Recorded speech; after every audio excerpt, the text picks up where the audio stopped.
Greetings, dear subscribers and casual listeners of my channel. Do you remember Fleur Delacour, that very French girl from Beauxbatons who, in the films, seemed helpless compared to the other champions of the Tri-Wizard tournament? She was dragged down by Grindylows, defeated by bewitched hedges, and only managed to pass one task. And even that happened off-screen. In the end, audiences remembered her failures, not her triumphs.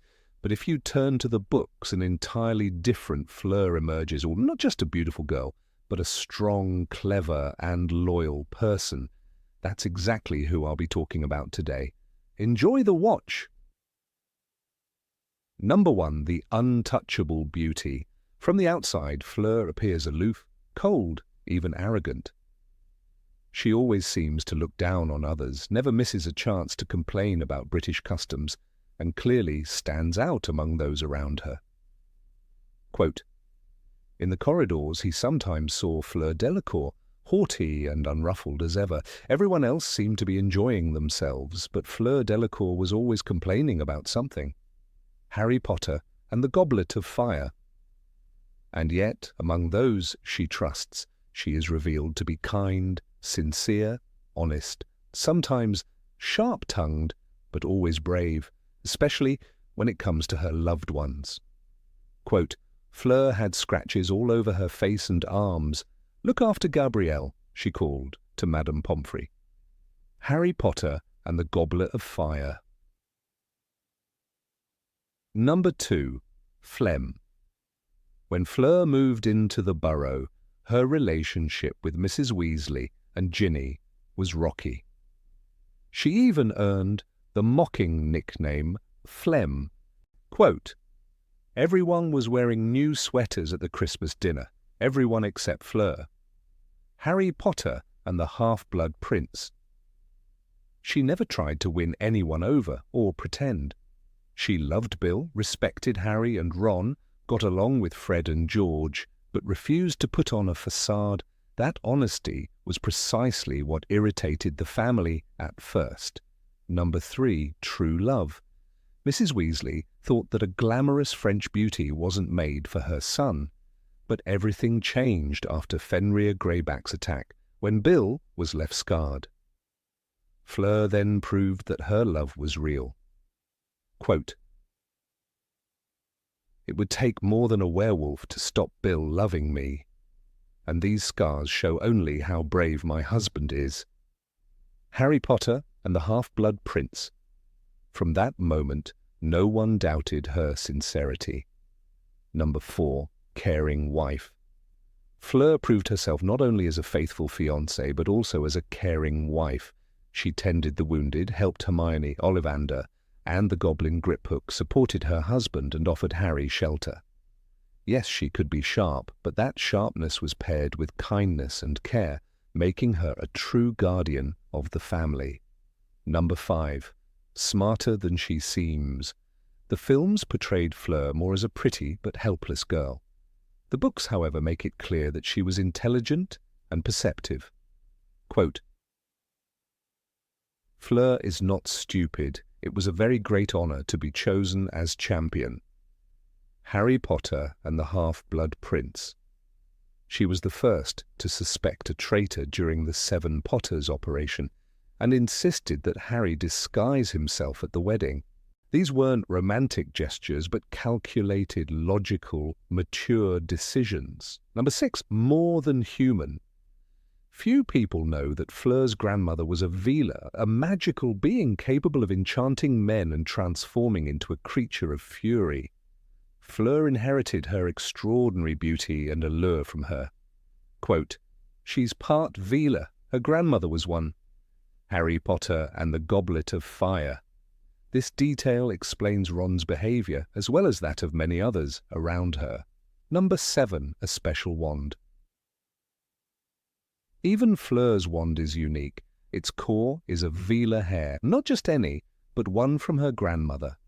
Ollivander admitted he had never used such a material before, calling it too temperamental and unpredictable. Quote, 9.5 inches, inflexible, rosewood, Veela hair from my grand-mère. Harry Potter and the Goblet of Fire. And so, Fleur transforms from the failure of the films into the multifaceted heroine of the books, proud and aloof, yet also clever, brave, and deeply loyal. Number 8. Real courage. Fleur was never the duelist charging into every fight, but her courage was undeniable. She entered the Triwizard Tournament knowing it could kill her. Facing dragons, icy lakes, and enchanted mazes, she stood among champions older and more experienced. Even when Grindylows dragged her down in the Black Lake, her focus was not on herself, but on Gabrielle. Rowling captures her fear and love in a single line. My sister was taken," sobbed Fleur. "You saved her." Harry Potter and the Goblet of Fire. That cry was not weakness, it was proof of how much she was willing to risk. Her bravery was different from Harry's or Victor Crumb's. She did not seek glory, she sought to protect what mattered. Fleur's courage was the kind that put family first, even in the face of danger. Though Harry rescued Gabrielle, Fleur's determination to fight through the water and claws of the Grindylows revealed her heart. She showed that heroism is not always about victory, it is about the willingness to act when those you love are in peril.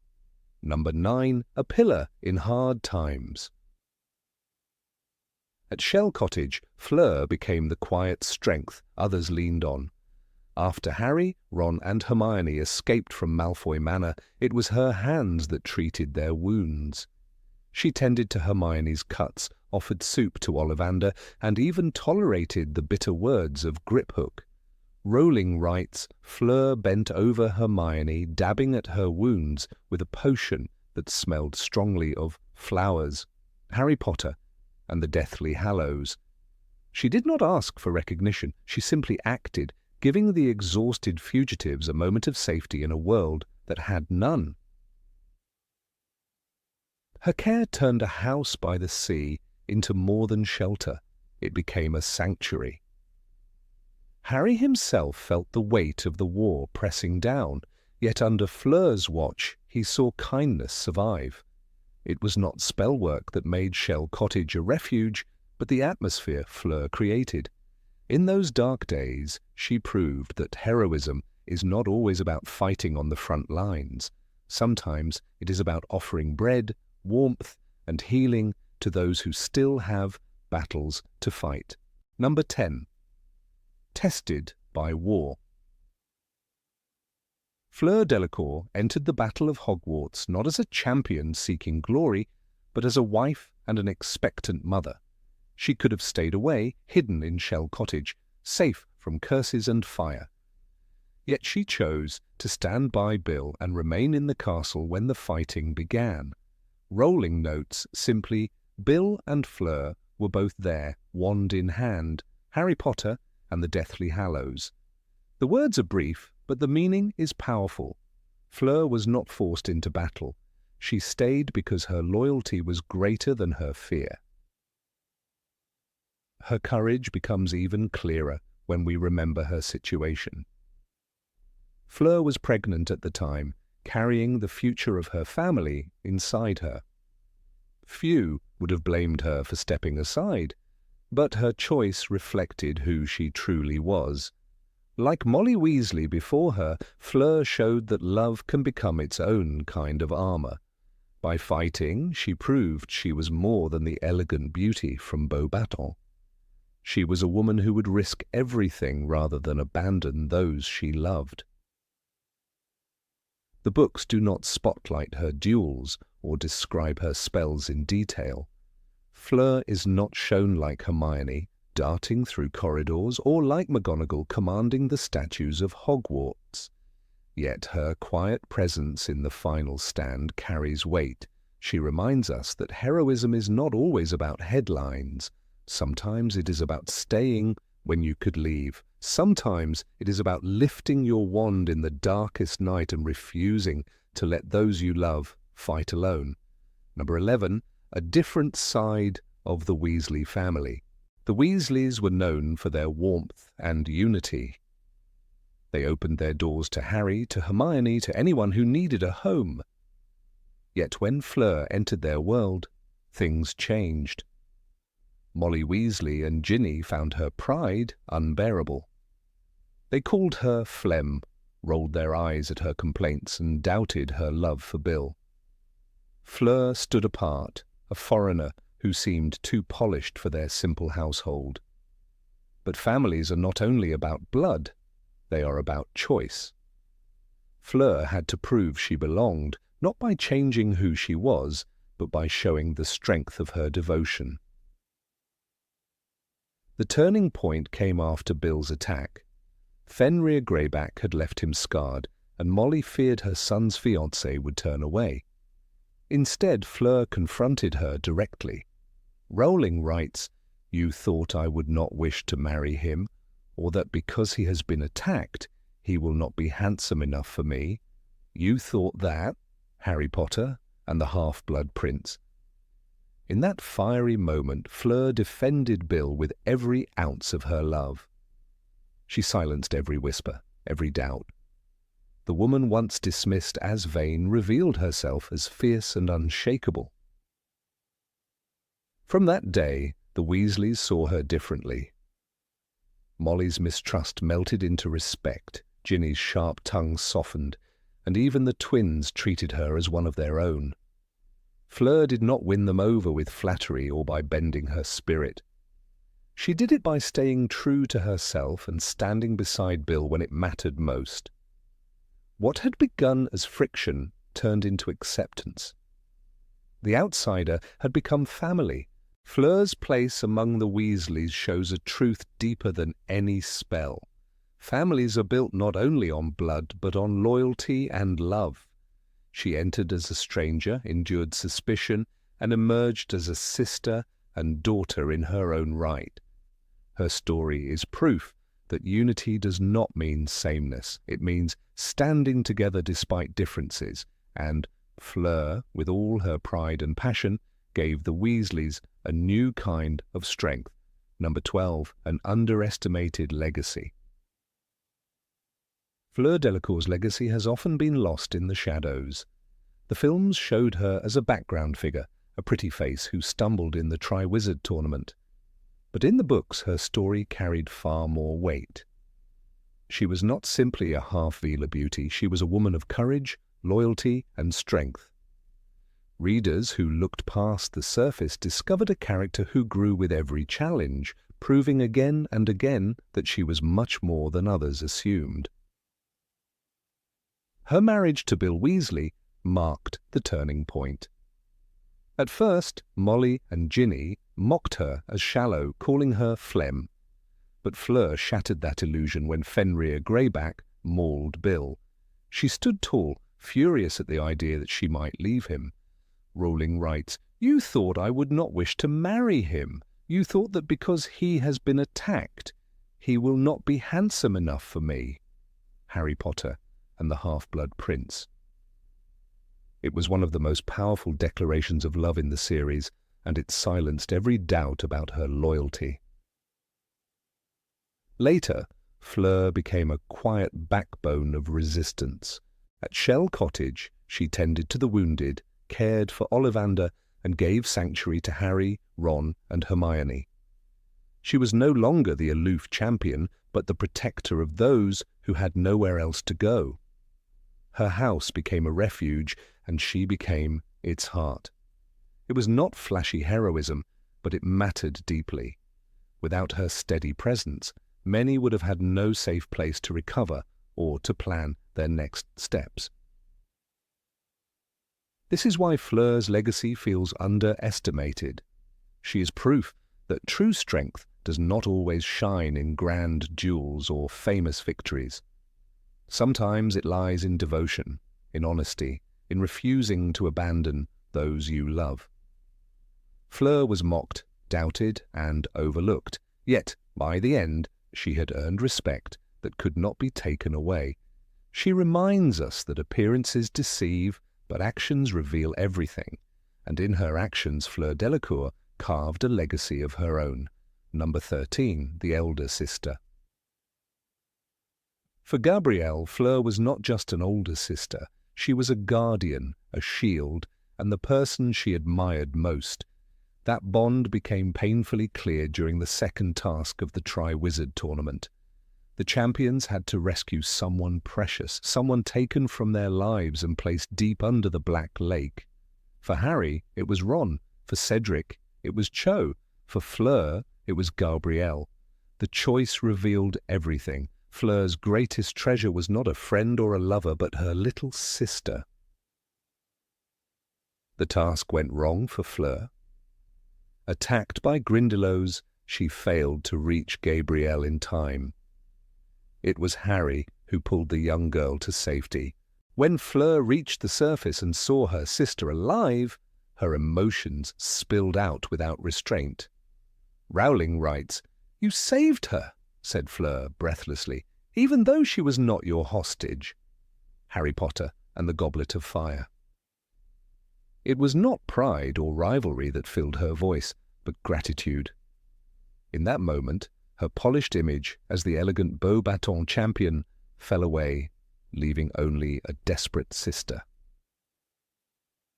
This scene exposed Fleur's heart.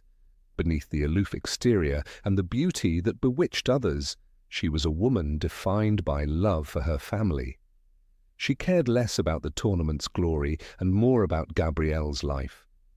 The judges gave her low marks, but Fleur did not care. For her, the competition had never been about triumph. It was about what she could not bear to lose.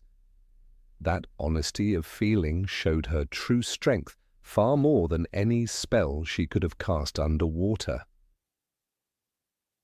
That bond with Gabrielle did not vanish after the tournament. In every later scene where her family was mentioned, Fleur's protective side flickered again. She was a sister first, a champion second. Readers often overlook this because her role shrank in the films, but the books preserved it. Fleur's devotion to Gabrielle marked her as one of the most human, most grounded characters in the story. And for once, her greatest power had nothing to do with magic. It was the fierce, unshakable love of an older sister. Number 14. Strength in honesty. Fleur Delacour never tried to play a role that wasn't hers. She spoke her mind even when it was uncomfortable for others to hear. At the Burrow, she often complained about the food, the weather, or the noisy household. To Molly Weasley, this sounded like arrogance. To Ginny, it was enough to earn Fleur the mocking nickname, Phlegm. But Fleur wasn't hiding behind pleasantries or pretending to be someone else just to fit in. She was painfully direct, and that directness made her seem like an outsider in a family that valued warmth and politeness. Her honesty often shocked those around her. At one dinner table, she looked at Molly's carefully prepared meal and declared it too heavy. For a woman who had spent years cooking for her family, those words cut deep. But Fleur wasn't trying to insult Molly. She was simply telling the truth as she saw it, in her own sharp French manner. This habit of speaking openly created distance between her and the Weasleys, who didn't know how to respond to a person who didn't bother with polite masks.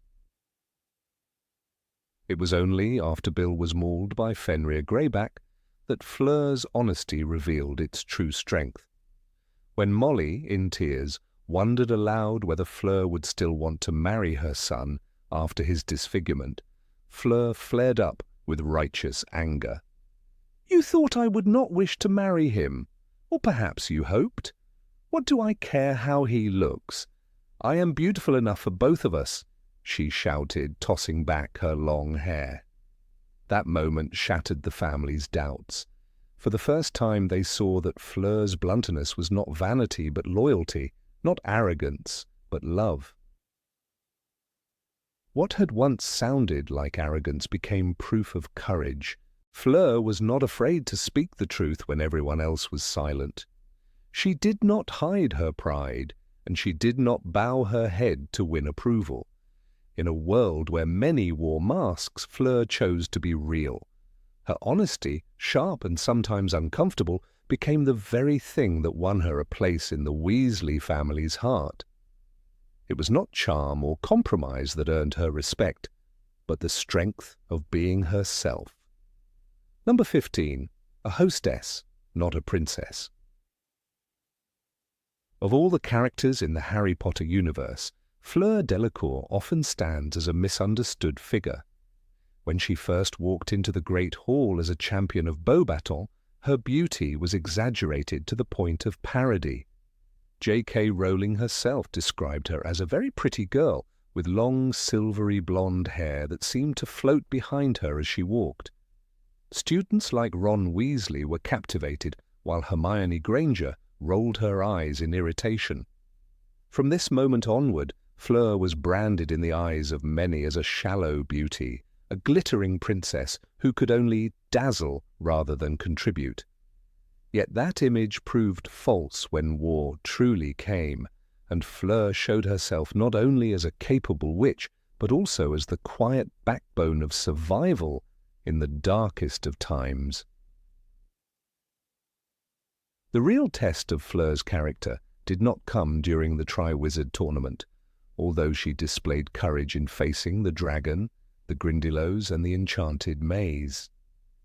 It came later in the war years when comfort disappeared and survival meant sacrifice, adaptability, and endurance. Most readers recall the scene in Harry Potter and the Deathly Hallows when Harry, Ron, and Hermione arrived at Shell Cottage after their desperate escape from Malfoy Manor. What they found there was not a fragile woman fretting about inconvenience, but a hostess who immediately stepped into the role of caretaker. Rowling writes, Fleur was clattering around in the kitchen putting together a meal, while Bill set about healing their wounds. This passage may seem ordinary, but it reveals a transformation. Fleur was not passive. She fed, clothed, and nurtured people when they were broken. In a time of horror, she turned her home into a sanctuary. Many characters had grand, flashy roles in the war. Harry as the chosen one, Hermione as the strategist, Ron as the loyal friend, and Neville as the unexpected hero. Fleur's role was quieter, but no less significant. She was the one who managed the household when Bill was gone, the one who nursed Griphook, Ollivander, and other refugees back to health. Imagine the tension of harbouring a goblin, suspicious and bitter, and a frail wand-maker tortured by Voldemort. Yet Fleur took it upon herself to provide them warmth and food. That act is not glamorous, nor is it sung in songs, but it is precisely what kept the resistance alive. Without havens like Shell Cottage, the war effort would have collapsed under fear and exhaustion. Rowling herself underscores this difference between appearance and essence.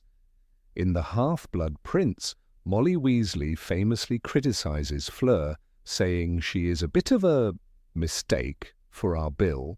Molly could not imagine Fleur coping with hardship, let alone with the scars Bill bore after Fenrir Greyback's attack. Yet Fleur responded with fierce loyalty. "I am good-looking enough for both of us, I think," she declared, brushing away Molly's doubts. That moment foreshadowed what she would later become. Not a delicate ornament, but a partner ready to carry burdens. Molly, a woman who embodied homemaking and maternal strength, eventually recognized in Fleur the same qualities. This reconciliation shows Fleur's arc in full, from underestimated outsider to accepted equal within the Weasley family. To reduce Fleur to a princess is to forget the brutal conditions of the war. Shell Cottage was not a castle, it was a small, fragile house by the sea, battered by wind and filled with fugitives. The war turned every meal into a challenge and every day into a risk of discovery. And yet Fleur rose each morning to face the endless chores, not because she loved housework, but because someone had to do it. The act of making bread, Cleaning wounds or mending robes in those circumstances was as heroic as wielding a wand in battle. She did not receive glory for this work, but those who ate at her table or rested on her bedsheets understood the quiet heroism of her labour. Take, for instance, the day Harry arrived at Shell Cottage carrying Dobby's body. The grief of that moment threatened to drown them all. Harry himself was nearly paralyzed with sorrow, but Fleur kept moving, preparing food, offering comfort, managing silence where words would fail. In those small gestures she kept despair from consuming them. Fleur came to the door, her face pale, and beckoned them in, rolling rights. That image captures the essence of her role, not standing at the center of prophecy, but at the threshold, holding open the only door to safety. It was she who created a home out of nothing during a time when homes were being destroyed across Britain. The war also tested Fleur's resilience as a woman of Velar descent. Her heritage often made others dismiss her, accusing her of relying solely on charm. At Hogwarts, she was mocked for her accent. Even Tonks, usually kind, sneered at her in Half-Blood Prince. But at Shell Cottage, Fleur's actions dismantled those prejudices. She no longer seemed the glamorous visitor with silvery hair, but the sturdy heart of a household under siege. That is why calling her a princess is a misjudgment. She was never the porcelain doll others thought her to be. She was the one who faced the storm-tossed coast with her sleeves rolled up, kneading dough and boiling water, ensuring survival in the most mundane yet essential ways. Number 16. Courage in the face of loss. Fleur Delacour has always been a figure half hidden behind glittering stereotypes, reduced too often to her beauty and the allure of her part Velar heritage. Yet her truest strength emerges not in the Triwizard Tournament, where she dazzled with skill and poise, but in the quiet, aching moments of war, when loss and death filled every corner of the wizarding world. One of the most poignant examples comes after the daring escape from Malfoy Manor, when Harry Potter, Ron Weasley, Hermione Granger, and the others arrive battered and broken at Shell Cottage. In that small, fragile refuge, something extraordinary happens. Dobby, the brave house elf who gave his life for Harry, is buried. And there, on Fleur's soil, her house becomes a sanctuary of mourning, dignity, and unspoken reverence. The scene in Harry Potter and the Deathly Hallows where Harry digs Dobby's grave is unforgettable. Rolling rights, here lies Dobby, a free elf. But what often goes unnoticed is Fleur's role in this moment. Shell Cottage was not merely Bill and Fleur's home, it was a place she opened willingly to fugitives, rebels, and the wounded, despite the danger. The body of the elf could have been treated as a burden, a distraction, or even disregarded, as so many wizards were accustomed to dismissing house elves as lesser beings. Yet Fleur stood in solemn solidarity, allowing Harry and his friends the space to grieve. She gave to Dobby what few others in the wizarding world would have: respect. This act reveals a depth of character easily overlooked, for Fleur understood something vital, that even in war, dignity matters. It is tempting to imagine Fleur only as the glamorous competitor who once bewitched a crowd at Hogwarts, but the woman who welcomed grief into her home at Shell Cottage was no longer a girl chasing a tournament victory. By that time, Fleur had lived through terror and had chosen to stand with the Order of the Phoenix. She had already seen her husband Bill savaged by Fenrir Greyback, had endured whispers and sneers from Molly Weasley, who doubted her loyalty, and yet she remained steadfast. In the grave of Dobby, Fleur recognized the universal truth of loss. She knew what it was to suffer, and she gave space for others to suffer too. Her capacity for empathy became a shield just as strong as any spell she could cast. What makes this act so extraordinary is how contrary it runs to the assumptions many characters held about her. During the Triwizard Tournament, Ron Weasley dismissed Fleur as superficial. Molly Weasley openly doubted that Fleur could love Bill after he was disfigured, once saying that her son deserved someone more down to earth. Even Hermione, brilliant and perceptive, sometimes joined in rolling her eyes at Fleur's mannerisms. Yet in the darkest moments of the war, when lives were shattered, it was Fleur who stood in quiet defiance of such assumptions. She allowed her home to become a place of rest, where even an elf's death was treated with reverence. The irony is striking. The so-called shallow beauty proved herself to be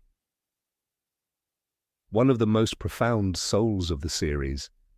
Harry's grief for Dobby is palpable, and Rowling notes that he dug the grave without magic, refusing to let wands cheapen the work. That decision reflected Harry's love and honor for his fallen friend. But imagine the perspective of Fleur, who stood by and watched the boy who lived wrestle with spade and soil in her garden. She did not interrupt, did not complain, did not draw attention to herself. Instead, she created silence around him, the kind of silence that honors grief. The respect she displayed here is a rare kind of courage, not the courage of battle, but the courage to stand still, to acknowledge another's suffering without trying to overshadow it with her own. It is this courage, compassion in the face of loss, that makes Fleur's presence at Shell Cottage one of the most underappreciated elements of the saga. Many fans remember her for the Triwizard Tournament's underwater task, where she struggled and failed to rescue her sister Gabrielle, an event that became a mark against her in the eyes of many readers. Yet in hindsight, that failure should not be remembered as weakness, but as the beginning of a journey. Fleur's story arc is not about perfection, it is about growth. By the time of Dobby's funeral, Fleur has become a woman who knows how to honor the lives of others, whether they are human or elf, wizard or outsider. Her empathy expanded with time, proving that courage is not only forged in battle, but also in compassion. There is also something deeply symbolic in Dobby's burial taking place at Shell Cottage. The sea lay close, the wind howled, and the grave was carved into the earth of a sanctuary hidden from the world. Dobby, who had been despised and mistreated by the Malfoys, found peace in a home offered by Fleur, a woman whom others had judged unfairly. The parallel is striking. Both the elf and Fleur were misjudged for what they were rather than who they were. Fleur knew the sting of shallow judgment. She too had been underestimated, ridiculed, and doubted. Perhaps that is why she could stand with quiet grace as Harry buried his friend, because she understood the pain of being diminished by others. Number 17, a symbol of change. Of all the witches who walked through the pages of Harry Potter's world, Fleur Delacour is perhaps the one most often misread, her image distorted by glittering Velar charm and by the quick judgments of those who surrounded her.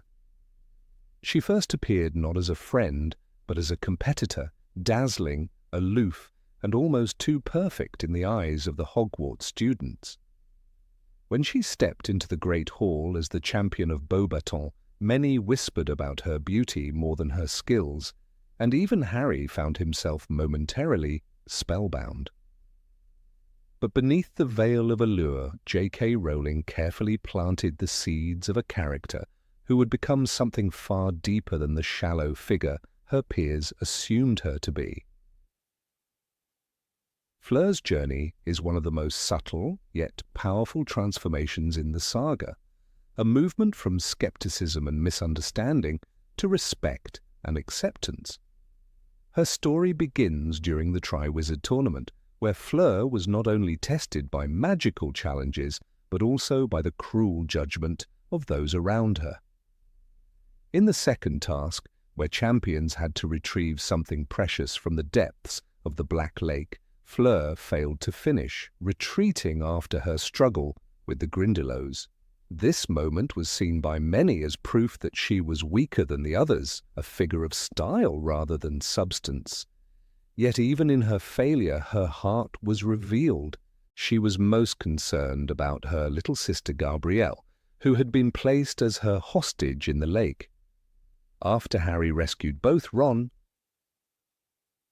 and Gabrielle, Fleur ran to him with tears and gratitude, saying, "You saved her, even though she was not your sister. I thank you." This raw gratitude showed a different side of Fleur, the protective sister, the young woman whose greatest fear was losing the person she loved most. The Hogwarts students, however, were not kind to her afterward. Ron dismissed her as too full of herself. Hermione found her irritating, and the twins made jokes about her accent. Even Mrs. Weasley bristled at Fleur's presence when she later became engaged to Bill Weasley, seeing her as vain and shallow. This prejudice reflected not Fleur's reality, but the assumptions people formed from her Veela heritage, her beauty, and her confidence. She was judged not by her actions, but by how uncomfortable she made others feel. In truth, Fleur represented the theme of prejudice that ran through the entire series, where characters like Hagrid, Lupin, and even house elves were measured against stereotypes rather than truth. The moment of revelation came after tragedy struck. At the end of Harry Potter and the Half-Blood Prince, Bill Weasley was mauled by Fenrir Greyback, his face left scarred by the werewolf's savage attack. Many expected Fleur to recoil, to abandon her fiancé, now that he no longer possessed the easy handsomeness he once had. Even Mrs. Weasley assumed so, quietly preparing herself for the heartbreak she believed was inevitable. But Fleur's reaction was fierce and uncompromising. She declared, "I am beautiful enough for both of us." In that single line, Fleur shattered the illusions that had been cast upon her. She was not shallow, not vain, and certainly not a fair-weather partner. She was a woman of loyalty and unyielding love, willing to stand beside Bill through scars and darkness. That moment silenced every doubt about her, proving her depth and courage in a way no spell could. From that point onward, Fleur became woven into the Weasley family, though her entry had not been smooth. Ginny, who once mocked her as phlegm, softened in her judgment as she watched Fleur stand by Bill. Mrs. Weasley, who had once viewed her as a rival for attention, was forced to acknowledge her devotion. It is one of the quietest yet most profound shifts in the saga, the outsider becoming family not by assimilation, but by proving through steadfast love and action that she belonged. Fleur's marriage into the Weasleys symbolized something larger, the breaking down of prejudice within even the warmest families, reminding readers that acceptance often comes only when someone proves that assumptions are wrong. Her role grew further during the war, when Shell Cottage, the home she shared with Bill, became a place of sanctuary.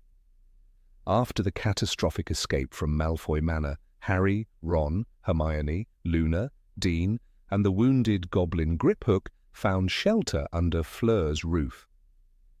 It was not just a house, but a refuge, a beacon of hospitality in a time of terror. Fleur cared for the injured without hesitation, setting aside her own fears. She took on the role of healer and provider, cooking and nursing in a moment when many others might have crumbled. That cottage became one of the final safe havens before the Battle of Hogwarts, and Fleur stood at the heart of it. Her actions were not grand or spectacular, but they were necessary, proving again that true strength often lies in constancy and compassion rather than fireworks of magic. It is easy to overlook how Fleur fit into Harry's story, but her importance is undeniable. For Harry, she was not a close companion like Ron or Hermione, but she represented something he learned to value deeply, the breaking down of first impressions. Fleur's gratitude when he saved Gabrielle, her loyalty to Bill, and her generosity at Shell Cottage all taught Harry and the readers that people often hide their truest selves behind the masks society forces upon them. Fleur was a reminder that allies come in unexpected forms and that strength is not always found where others expect it. Number 18. Respect for traditions. Of all the witches and wizards in J.K. Rowling's world, Fleur Delacour often stands as a background figure, remembered more for her beauty than for her character, more for the way Ron Weasley stammered in her presence than for the choices she made in her own story.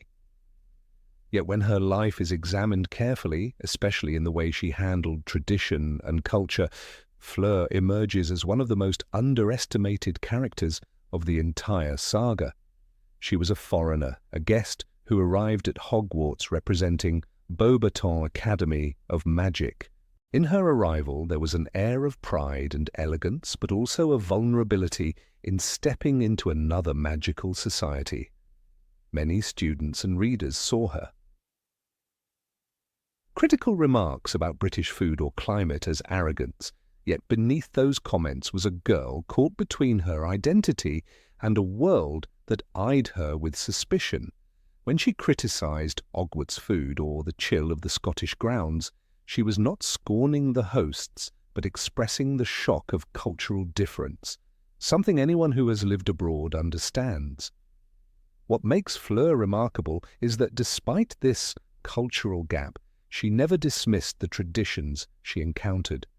She respected the Triwizard Tournament's rules, faced its dangers without complaint, and later proved her willingness to embrace another culture entirely when she married Bill Weasley.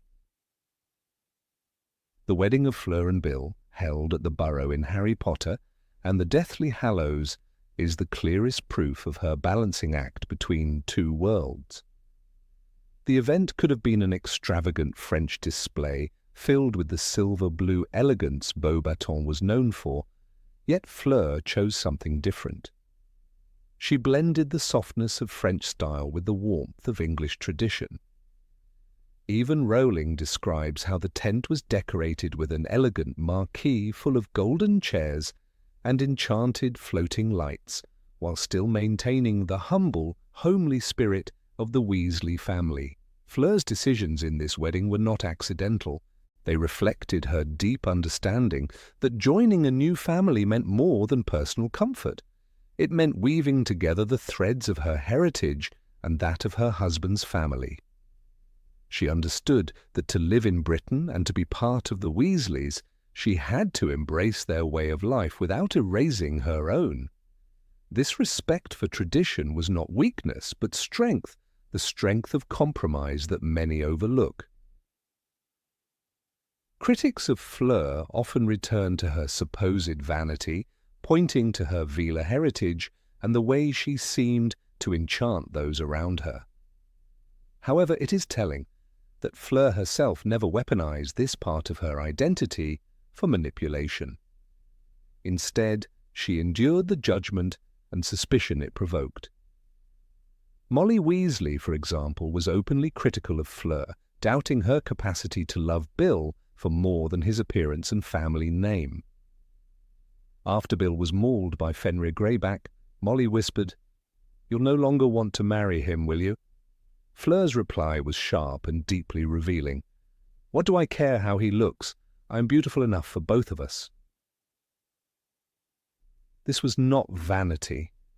It was defiance, a declaration that true love transcends appearance and that her commitment to Bill, and by extension to the Weasley traditions, was stronger than Molly had believed. That single moment reframes Fleur's character. It shows she was not merely a guest in a foreign land, but a woman determined to defend her values while embracing the family she had chosen. Her defense of Bill after the attack was not just personal loyalty, it was also cultural resilience. French wizarding culture, like French Muggle culture, carries its own rituals of honor, loyalty, and family pride.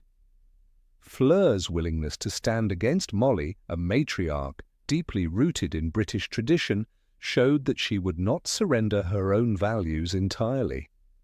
Yet rather than sparking division, this clash ended in respect. Molly, seeing Fleur's sincerity, softened and the rift closed. What followed was a remarkable merging of two strong women from two different traditions, both united by love for Bill. This moment captures Fleur's ability to balance her background with her new environment. She could defend herself without destroying the unity of the family, demonstrating a maturity that few characters of her age displayed. The way Fleur respected British traditions can also be seen in her decision to settle permanently in Britain during the war. She could have returned to France, where her family lived in relative safety, but instead she chose to remain at Shell Cottage with Bill. It became a safe haven for Harry, Ron, Hermione, Griphook, Ollivander, and even the wounded Dobby. Fleur not only welcomed them but cared for them, providing food and comfort. She was not simply a bystander, she was actively upholding the unspoken British tradition of hospitality, even in wartime. When Harry buried Dobby, Fleur did not protest the digging in her garden. She allowed this act of grief, understanding the symbolic importance it carried for Harry.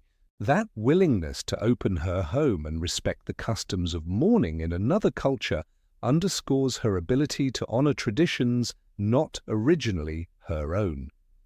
Another striking detail of Fleur's wedding is the choice of music. Rowling describes how a group of golden birds burst into song, filling the tent with music, so sweet and full of magic that it made their hair stand on end. This moment encapsulates Fleur's French aesthetic, a refinement and elegance that could have felt out of place in the rustic world of the Weasleys. Yet the Weasley guests embraced it. Fleur did not erase her French identity, but introduced it in a way that added beauty to the existing tradition. The harmony of those golden birds became a metaphor for what Fleur brought to the Weasley family, not competition. Between cultures, but enrichment. She taught by example that blending traditions creates something greater than either side alone. Fleur's respect for tradition also extended to her role as a participant in the Triwizard Tournament. While Harry, Cedric, and Victor Crumb were all tested, Fleur was the only one who represented not just her school, but an entire culture of wizarding France. She approached the competition with grace, even though she faltered in the second task. When her sister Gabrielle was placed in the lake, Fleur's terror was palpable, and when she failed to rescue her, she wept with shame. Yet she did not rage against the Hogwarts system or dismiss the British rules as unfair. Instead, she accepted her failure with dignity, thanked Harry for saving Gabrielle, and displayed respect for the customs of the host country. That humility, rare in a proud character, once again shows her ability to navigate foreign traditions without bitterness. What makes Fleur especially interesting is how her respect for tradition coexisted with her courage to challenge unfair assumptions. During the early stages of her engagement to Bill, the Weasleys often mocked her behind her back, calling her phlegm. Ginny, in particular, dismissed Fleur as shallow, but Fleur endured this treatment without abandoning her position or retaliating cruelly. She continued to show up at the Burrow, helping when asked, tolerating the jokes and standing beside Bill. Her persistence reflected both her respect for the Weasley traditions and her quiet resistance to their prejudices. In time, her strength forced them to reevaluate their judgments. When the war grew darker, the Weasleys came to see Fleur not as an outsider, but as one of them. Fleur's character also shines in the aftermath of the wedding. When Death Eaters attacked, the event turned from celebration to chaos. Fleur, rather than panicking or blaming the Weasleys for the vulnerability, faced the situation with composure. She accepted that in marrying into this family, she was also marrying into their struggles. This unspoken acceptance of responsibility mirrors the deeper meaning of tradition, not merely enjoying its rituals, but bearing its burdens. Fleur proved she was ready to share in both, honoring her new family in their darkest hour. Even her role at Shell Cottage demonstrates a subtle respect for the British value of resilience in wartime. The cottage became a sanctuary where plans for the final battle were whispered and wounds were healed. Fleur, far from her homeland, could have felt displaced, yet she embraced the role of caretaker. She cooked, she cleaned, and she offered compassion to strangers. Hermione recalls Fleur bustling in the kitchen, trying to make meals from whatever ingredients were available, echoing the Weasley tradition of making do with little.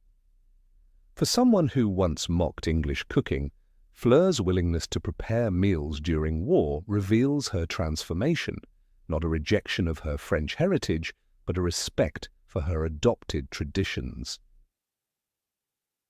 The reader may recall how in Goblet of Fire, Harry noticed Fleur standing apart from the Hogwarts students, her posture elegant yet lonely.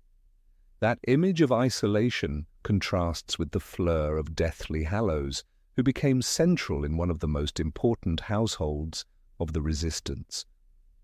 This transformation was not accidental, but earned through her ability to balance traditions. Fleur did not simply integrate, she contributed. She brought light, hospitality, and courage into a home that became a refuge for the heroes of the story. By doing so, she showed that true respect for tradition means not only following customs, but also strengthening them with personal contribution. Even her relationship with Gabrielle reflects this theme. Fleur often protected her sister fiercely, embodying the French tradition of family honor.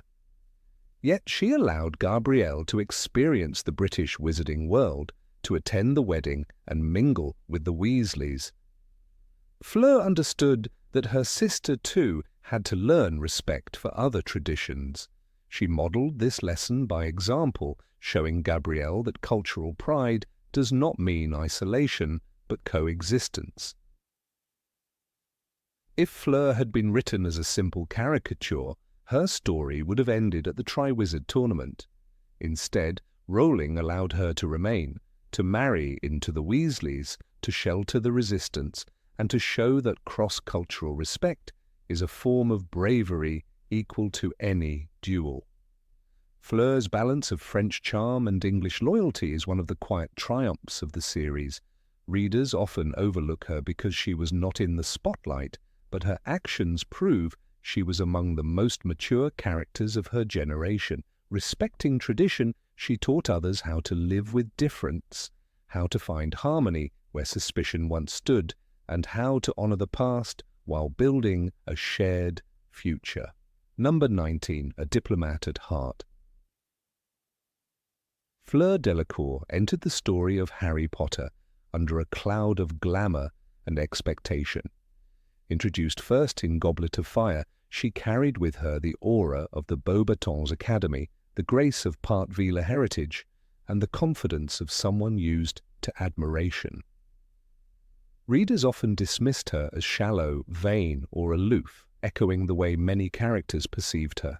Yet, as her role in the saga deepened, a different Fleur emerged, one whose sharp intelligence and strength of spirit were accompanied by an instinctive gift for diplomacy.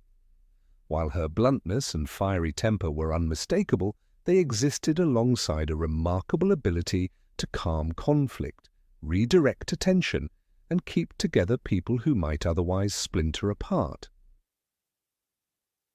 It is this Fleur, diplomatic at heart, that often remains overlooked in discussions of the series' heroines. One of the most telling arenas of Fleur's quiet diplomacy was Shell Cottage, the coastal refuge that became a sanctuary for Harry, Ron, Hermione, and others after the daring escape from Malfoy Manor. In this fragile haven, multiple personalities collided. The embittered goblin Griphook, the traumatized wandmaker Ollivander, the restless trio still plotting their next move, and Bill Weasley carrying his own burdens. To live under one roof in times of despair required more than mere shelter. It demanded someone who could hold the fragile fabric of trust together. Fleur was that person.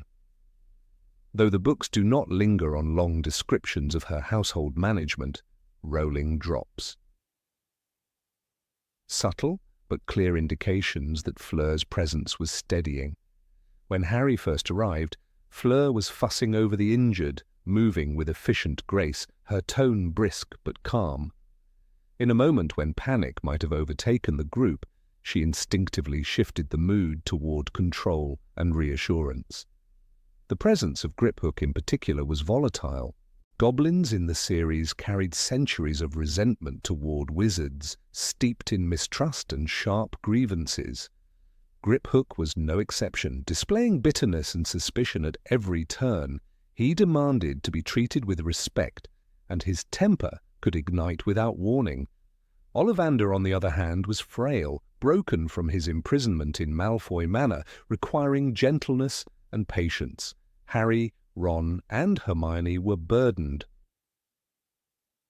with their mission, often exhausted, irritable, and short-tempered. This mix of trauma, mistrust, and urgency could easily have erupted into conflict. Yet the text notes how Fleur managed to bring some order into this uneasy household. Harry observed that Fleur was kind to Ollivander and patient even with Griphook, though he often snapped. These details show her capacity to treat each member with the specific care they required, even when her natural impatience might have tempted her otherwise. The true skill of a diplomat lies in balancing opposites without letting either side collapse the middle ground. Fleur excelled at this when she kept peace between Griphook and the others. The goblin's cynical remarks might have provoked Ron's temper or Hermione's sharp retorts, but Fleur's way of managing softened the blows. She did not shrink from firmness when necessary, but she wrapped her firmness in civility. Readers might recall Hermione's own struggles to treat Griphook with respect while negotiating for help in breaking into Gringotts. Fleur, though less directly involved, maintained an atmosphere where that negotiation could take place at all.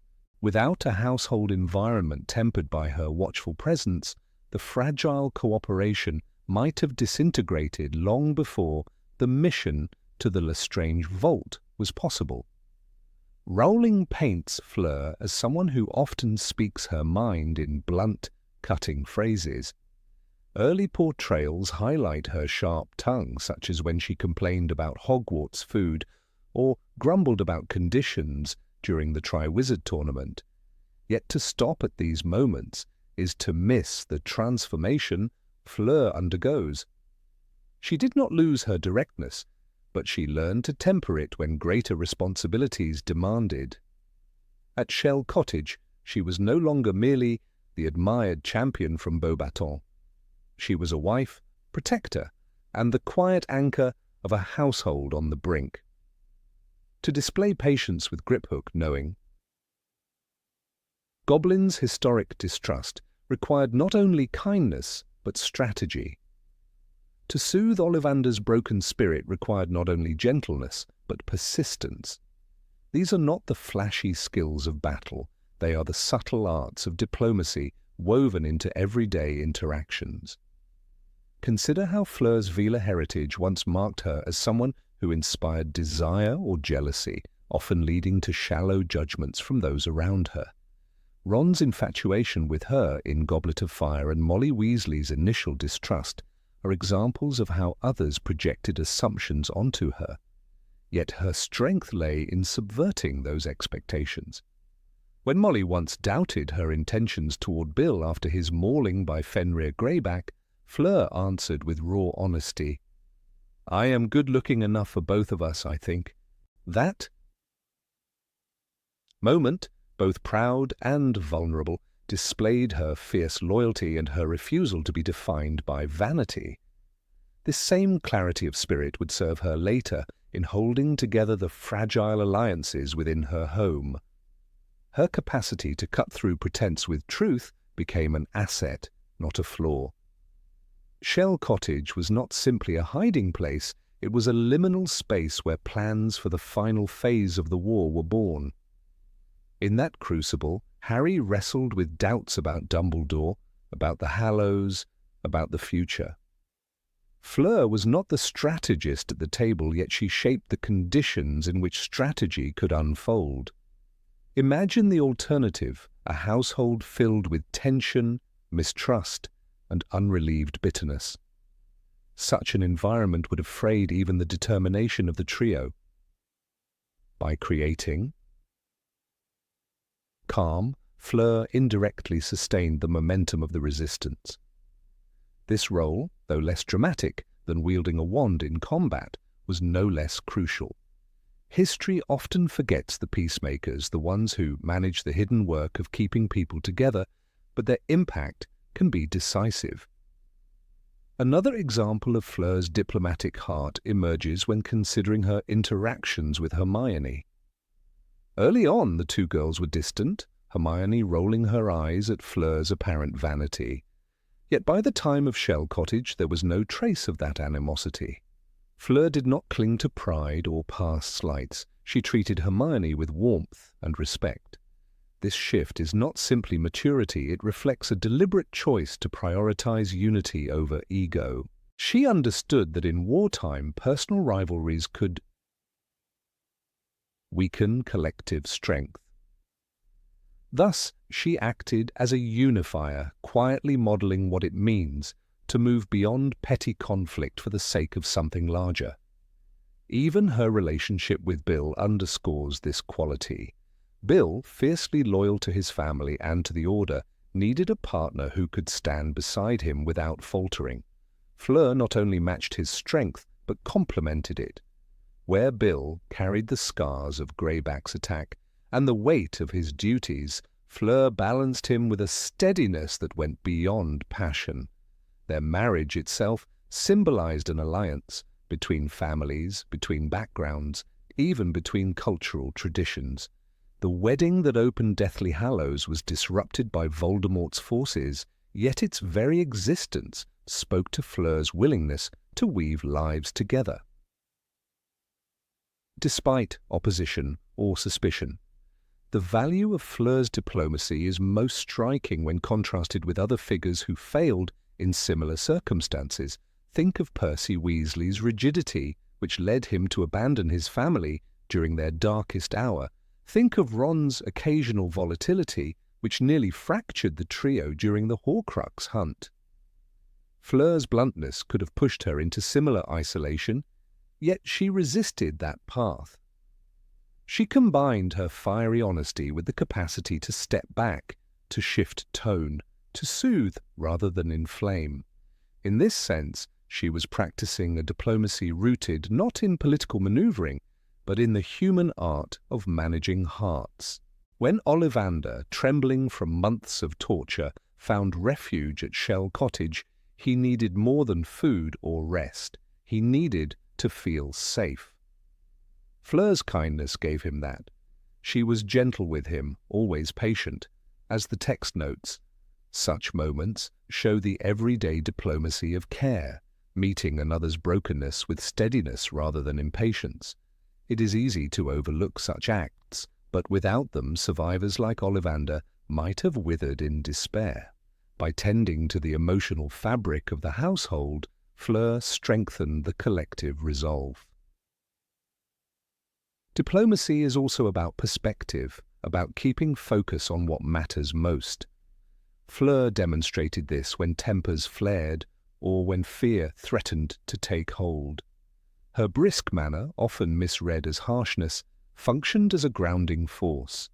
Instead of allowing anxiety to spiral, she redirected attention to practical tasks, healing wounds, preparing food, maintaining order. These seemingly mundane actions were acts of quiet leadership, ensuring that conflict did not eclipse survival.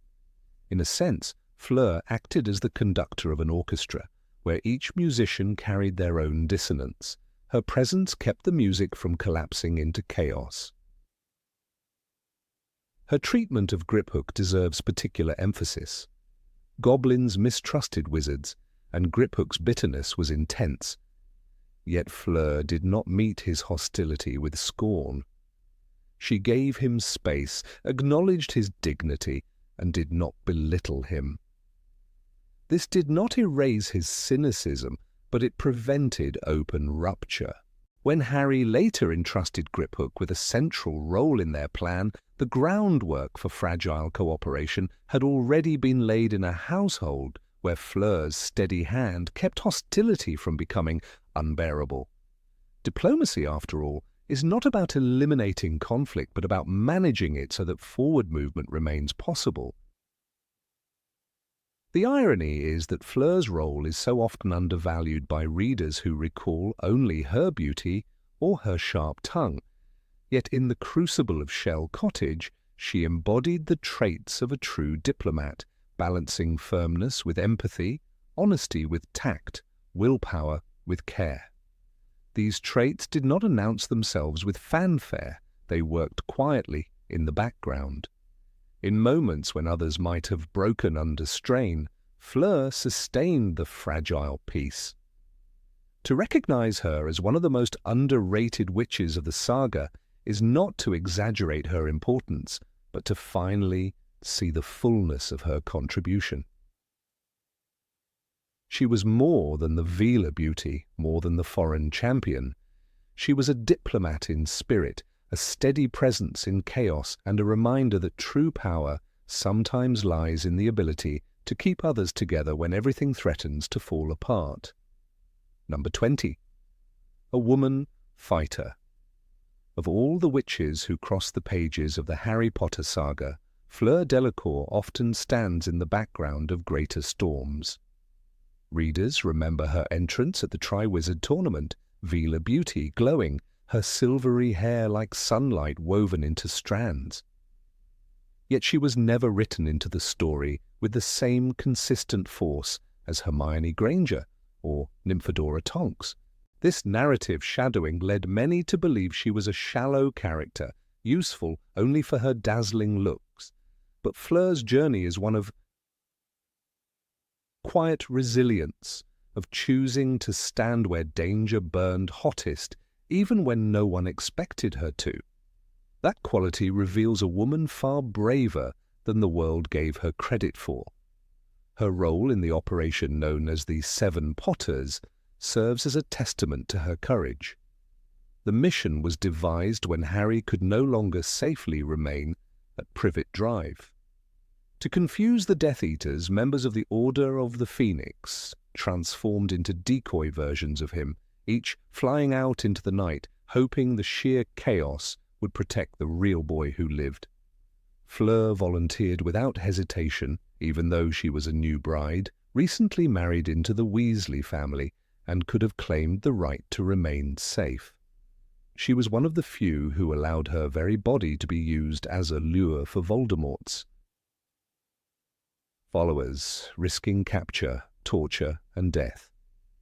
Her decision shows a woman who did not flinch from the weight of war. The plan itself was fraught with peril. The Death Eaters had infiltrated the skies, Voldemort himself had appeared, and spells were thrown like storms of lightning. Hedwig fell, Hagrid nearly died, George Weasley lost his ear, and the Order paid dearly for daring to protect Harry that night. Fleur's presence among them testifies that she was willing to step into chaos, not merely to watch from afar. It is easy to admire Tonks, who made her living as an Auror, or Hermione, who constantly stood beside Harry in every trial. But Fleur's participation in that night shows she belonged to the same rank of warriors. She was not defined by profession or proximity, but by her willingness to fight.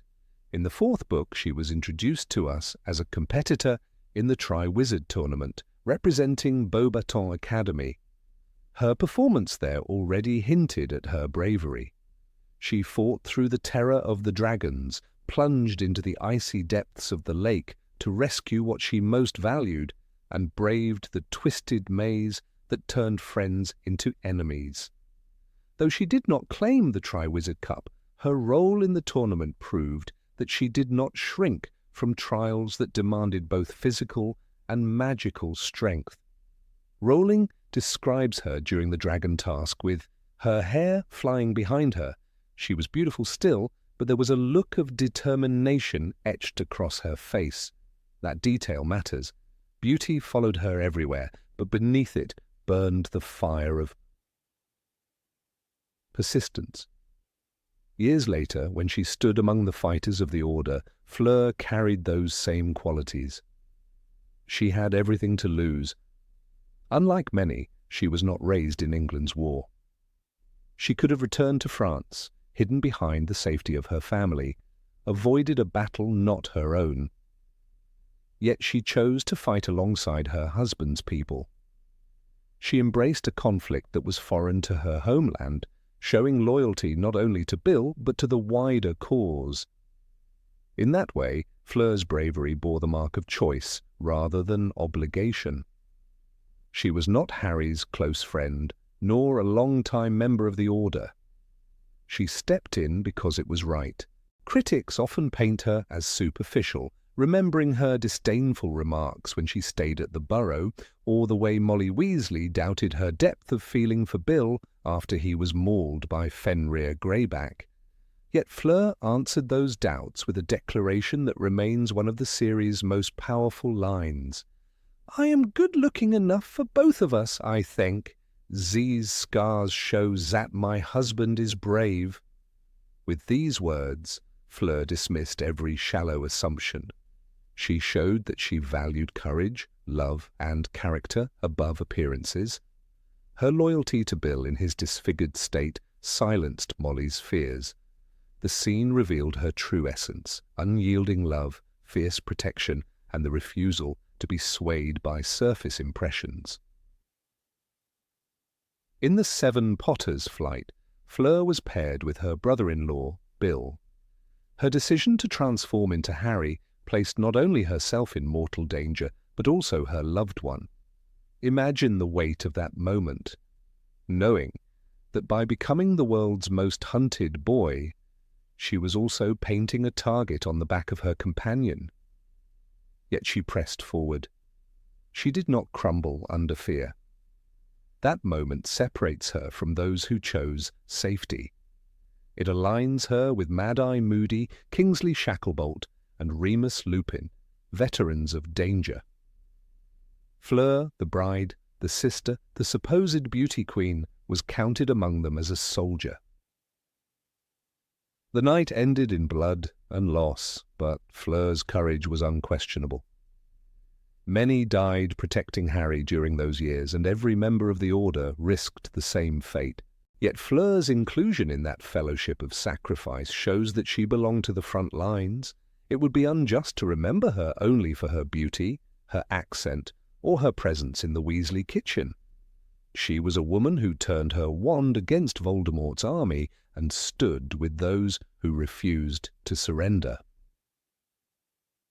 Her contribution did not end there. When the Battle of Hogwarts erupted, Fleur once again stood at the side of her new family. Her home at Shell Cottage became a sanctuary, a safe house for fugitives and allies. There, Harry, Ron, and Hermione found shelter after escaping Malfoy Manor. Shell Cottage was the place where Dobby the house elf was buried, and Fleur's kindness provided the trio with the rest they needed to continue. This role may seem quiet compared to dueling Death Eaters, but in wartime, havens are as essential as battlefields. Her hospitality, even as newlyweds, showed her priorities. She had married Bill, yet she gave her home to the war. In those halls, she exemplified the role of protector in a different sense. It was not about flashy spells or duels, but about courage to host the hunted, to risk her home becoming a target. The trio's survival depended as much on rest and safety as on spells. Fleur, who could have demanded privacy and peace after a turbulent wedding, instead threw open her doors. That is no small act. It is a sacrifice of the life she had every right to claim. When Voldemort's forces invaded Hogwarts, Fleur stood with her family once more. Her wand was raised, her presence unshaken. The woman who once danced lightly across the Yule Ball floor was now a soldier in one of the bloodiest confrontations the wizarding world had ever seen. She had crossed the full arc from admired champion to determined fighter, a transformation many overlooked because she was never spotlighted like Harry or Hermione. Yet she fought, she stood, she endured. In considering Fleur's significance, we must also recall the subtler layers of her character. She was half Veela, carrying within her a heritage that often drew unwanted attention. Veela charm was a double-edged gift, attracting desire but rarely respect. Fleur's life was shaped by the burden of being seen as beautiful before being seen as strong. Her actions during the war dismantled that prejudice. She proved that beauty did not define her, that beneath the Veela heritage lived a witch of fierce loyalty and great strength. That in itself is a triumph of character over stereotype. The Order of the Phoenix was filled with many who had been trained for war, auras and old fighters who had long studied dark magic. Fleur did not come with that background. Her strength came from her choices rather than her training. She was not compelled to serve, nor demanded by duty. She was not Harry's closest ally, nor Dumbledore's student. She stood up because she believed in what was right. In this, she may be more courageous than some who were bound to the fight by destiny or position. She chose danger when safety was within her grasp. Fleur Delacour's story is not told loudly in the books, but when the pages are read with care, her courage shines. She was mocked for her accent, underestimated for her beauty, doubted for her depth. Yet she answered those doubts not with words but with action, facing dragons, flying as Harry's decoy, hosting fugitives, and fighting at Hogwarts. In every moment she proved herself a fighter. She was a woman who did not need a title like Aura to be brave, nor constant proximity to Harry to be meaningful. She carved her own legacy in the quiet but unshakable decision to stand against evil. Number 21. The Strength of Femininity. Fleur Delacour's first appearance in Harry Potter and the Goblet of Fire immediately painted her as a character who stood apart. She arrived at Hogwarts not only as the champion of Beauxbaton but also as a quarter Veela, radiating a beauty that bewitched nearly everyone around her. To many students she seemed superficial, even vain. Yet this impression was largely born of prejudice. Rowling deliberately shaped Fleur to challenge readers' expectations. She was beautiful, yes, but beauty was never her only quality. Beneath her graceful exterior lived a spirit filled with determination, courage, and compassion, a spirit that would later prove stronger than many gave her credit for. From the beginning, Fleur faced skepticism. When Harry and his peers observed her during the Triwizard Tournament, the boys were captivated while the girls often dismissed her as shallow. Hermione in particular was quick to judge, viewing Fleur as someone who flaunted her looks. Even Ron, usually easily charmed, shifted between infatuation and mockery. This reception highlighted a recurring theme in Rowling's work. Society frequently undervalues women whose strength manifests through femininity. Fleur's elegance and allure became a double-edged sword, making it harder for others to recognize her courage when the moment demanded it. Her first trial in the tournament offered a revealing glimpse. Assigned the task of retrieving a golden egg from a dragon, Fleur displayed not only bravery, but also ingenuity, using a sleeping charm to try and subdue the beast. While she did not emerge victorious, her approach showed that she did not rely on brute force, but on intelligence and precision. Later, during the second task, she faced another challenge, diving into the depths of the Black Lake to rescue someone dear. Though she was thwarted by the Grindylows and could not complete her rescue, the act was not one of cowardice. On the contrary, the image of her struggling fiercely underwater demonstrated that fear did not paralyze her. She was simply overwhelmed by the harshness of the magical creatures, a reminder that even heroes can falter without diminishing their bravery. It was during the third task of the tournament that Fleur's vulnerability seemed most pronounced. She was attacked by Victor Crumb, who had been placed under the Imperious Curse and was unable to finish the maze. Many readers and characters concluded that Fleur was the weakest of the champions, yet such a judgment overlooked the larger context. She had entered a competition designed to push even the strongest witches and wizards to their limits. The fact that she, a teenager, far from home, had stood shoulder to shoulder with Harry Potter, Cedric Diggory, and Victor Crumb was itself remarkable. Her early setbacks were not failures of character, but rather the narrative seeds of growth. Fleur's true transformation unfolded after the tournament. When she returned in Harry Potter and the Half-Blood Prince, her role shifted from that of a visiting competitor to a fiancée of Bill Weasley. The Weasley family, especially Molly and Ginny, were skeptical of her, dismissing her as superficial and too concerned with appearance. Molly called her a bit of a silly girl, and Ginny mockingly nicknamed her Phlegm. Yet once again, Fleur demonstrated resilience. Instead of shrinking under criticism, she defended her love with a fierceness that demanded respect. Her devotion to Bill revealed a side of her that could not be easily dismissed: loyalty.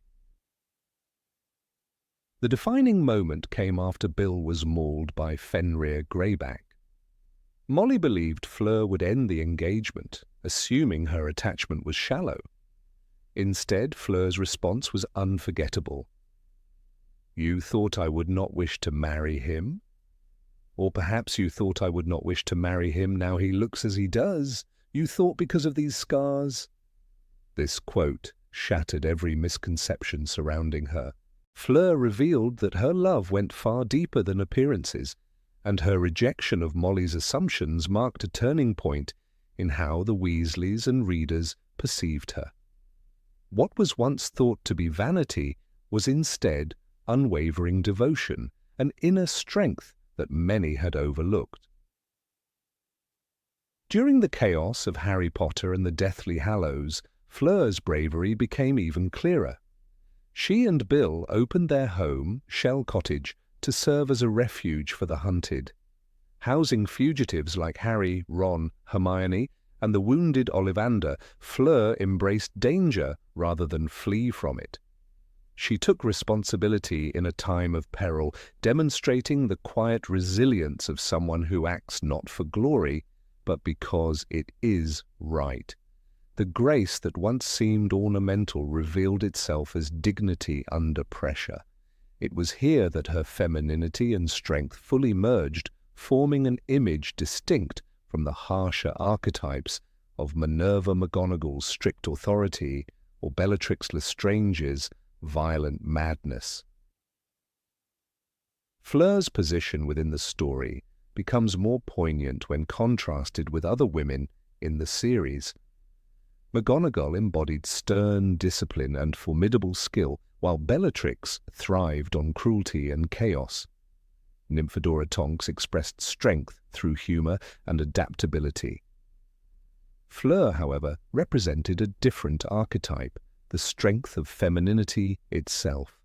Her beauty was not her weakness, but part of her identity, and she proved that one could be graceful and powerful simultaneously. In a world where women were often categorized as either nurturing or combative, Fleur stood between these lines, unafraid to love, unafraid to fight, and unafraid to be herself. The narrative also reveals how Fleur subverted expectations in subtle ways. Consider her role in the Battle of the Seven Potters. She volunteered without hesitation, drinking Polyjuice potion to risk her life as one of Harry's decoys. Despite her delicate appearance, she stood ready to draw enemy fire, a sign of immense courage. Rowling emphasized here that Fleur's commitment to the fight against Voldemort was not half-hearted. She placed herself in direct danger, just as Harry, Hermione, and Ron did. Her bravery went uncelebrated, yet it was no less significant than that of others more prominently featured. Fleur's marriage to Bill during such dark times added another layer to her character. The wedding, interrupted by Death Eaters, symbolized hope amidst despair. Fleur's insistence on moving forward with the ceremony illustrated her refusal to let fear dictate her choices. She embraced joy even when the shadow of war loomed, a testament to her defiance. It was not the defiance of a duelist with a wand raised, but of a woman refusing to surrender her life to fear. In this way, Fleur echoed the resilience of countless unsung figures in times of war. Those who choose to live, love, and nurture even when the world burns. Her interactions with Hermione Granger further reveal the nuances of her character.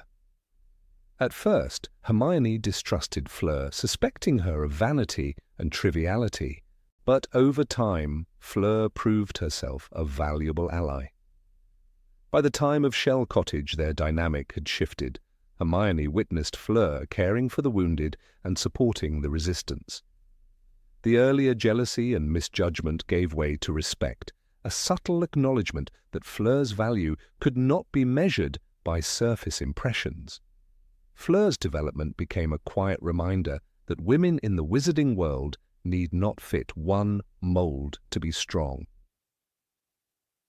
Even Fleur's Veela heritage, often used by others as a reason to belittle her, became part of her defiance. She could not choose her ancestry, yet she embraced it as part of her identity without allowing it to define her entirely. Others might have reduced her to her beauty or magical allure, but Fleur insisted on being more. Her story suggests that power lies not in abandoning one's femininity, but in owning it fully and refusing to let others weaponize it against you. This is why her character resonates so strongly. She embodies the notion that strength can be graceful and grace can be strong. The contrast between perception and reality is the heart of Fleur's narrative. To her peers, she was often the shallow beauty. To her family-in-law, the unsuitable bride. But Fleur consistently defied these shallow judgments, revealing layers of loyalty, courage, and dignity. Her journey illustrates the harm of underestimation, reminding readers that strength is not always loud, nor is it always cloaked in severity. Sometimes strength is quiet devotion, unshakable love, or the refusal to abandon hope. Perhaps the greatest testament to Fleur's overlooked heroism lies in how she remained uncorrupted by war. Unlike Bellatrix, consumed by hatred, or Umbridge, intoxicated by power, Fleur fought while preserving her humanity. She did not allow darkness to twist her spirit. Her role in sheltering Harry and his allies may not have carried the drama of a battlefield duel, yet it was no less essential. She showed that resistance requires not only warriors, but also protectors, healers, and those who keep the flame of normal life alive. When we examine Fleur Delacour's journey, the core message is clear. Femininity and strength are not opposites but companions. Her beauty and grace, initially dismissed as superficial, became the very qualities through which her true power shone. She loved fiercely, fought bravely, and sacrificed willingly, all while refusing to abandon her identity. Fleur was never the weakest champion, never the shallow bride, and never the vain distraction others assumed her to be. She was instead one of the most underrated witches of her generation, a quiet testament to the force of womanhood in all its forms. Number 22, the next generation. Of all the witches who fought and survived the war, Fleur Delacour often remains overshadowed, remembered mostly as a beautiful Triwizard champion or as Bill Weasley's wife. Yet her story carries within it the roots of renewal. She stands at the bridge between cultures, between France and Britain, between wizard kind and the mystical Veela heritage. Her legacy is not confined to her youth or her role in the war. It unfolds most profoundly in the future, in the lives of her children, Victoire, Dominique, and Louis, who embody both the scars of a dark era and the promise of a brighter generation. Through them, Fleur's quiet influence stretches far beyond the events of Harry Potter's lifetime and into the shaping of the post-war magical world.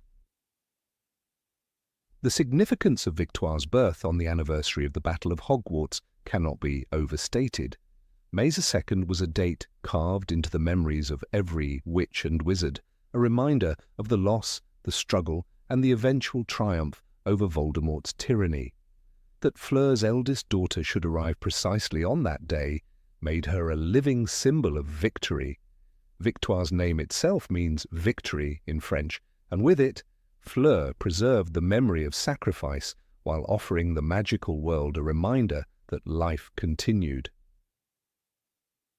Rowling herself notes in the epilogue of Harry Potter and the Deathly Hallows that Victoire was snogging Teddy Lupin on platform 9 3/4, proof that she had grown into a young woman whose very existence was an emblem of survival and joy after years of war.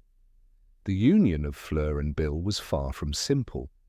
It joined not only two families, but two traditions, two cultural outlooks, and two bloodlines that carried deep histories. Fleur's Veela ancestry, which had once made her the subject of suspicion and gossip, became part of the Weasley family's story. Molly Weasley's initial disapproval of her future daughter-in-law, expressed sharply during the tense days before Bill and Fleur's wedding, was rooted in prejudice and fear. Yet Fleur proved her strength of character. During Bill's Mauling by Fenrir Greyback.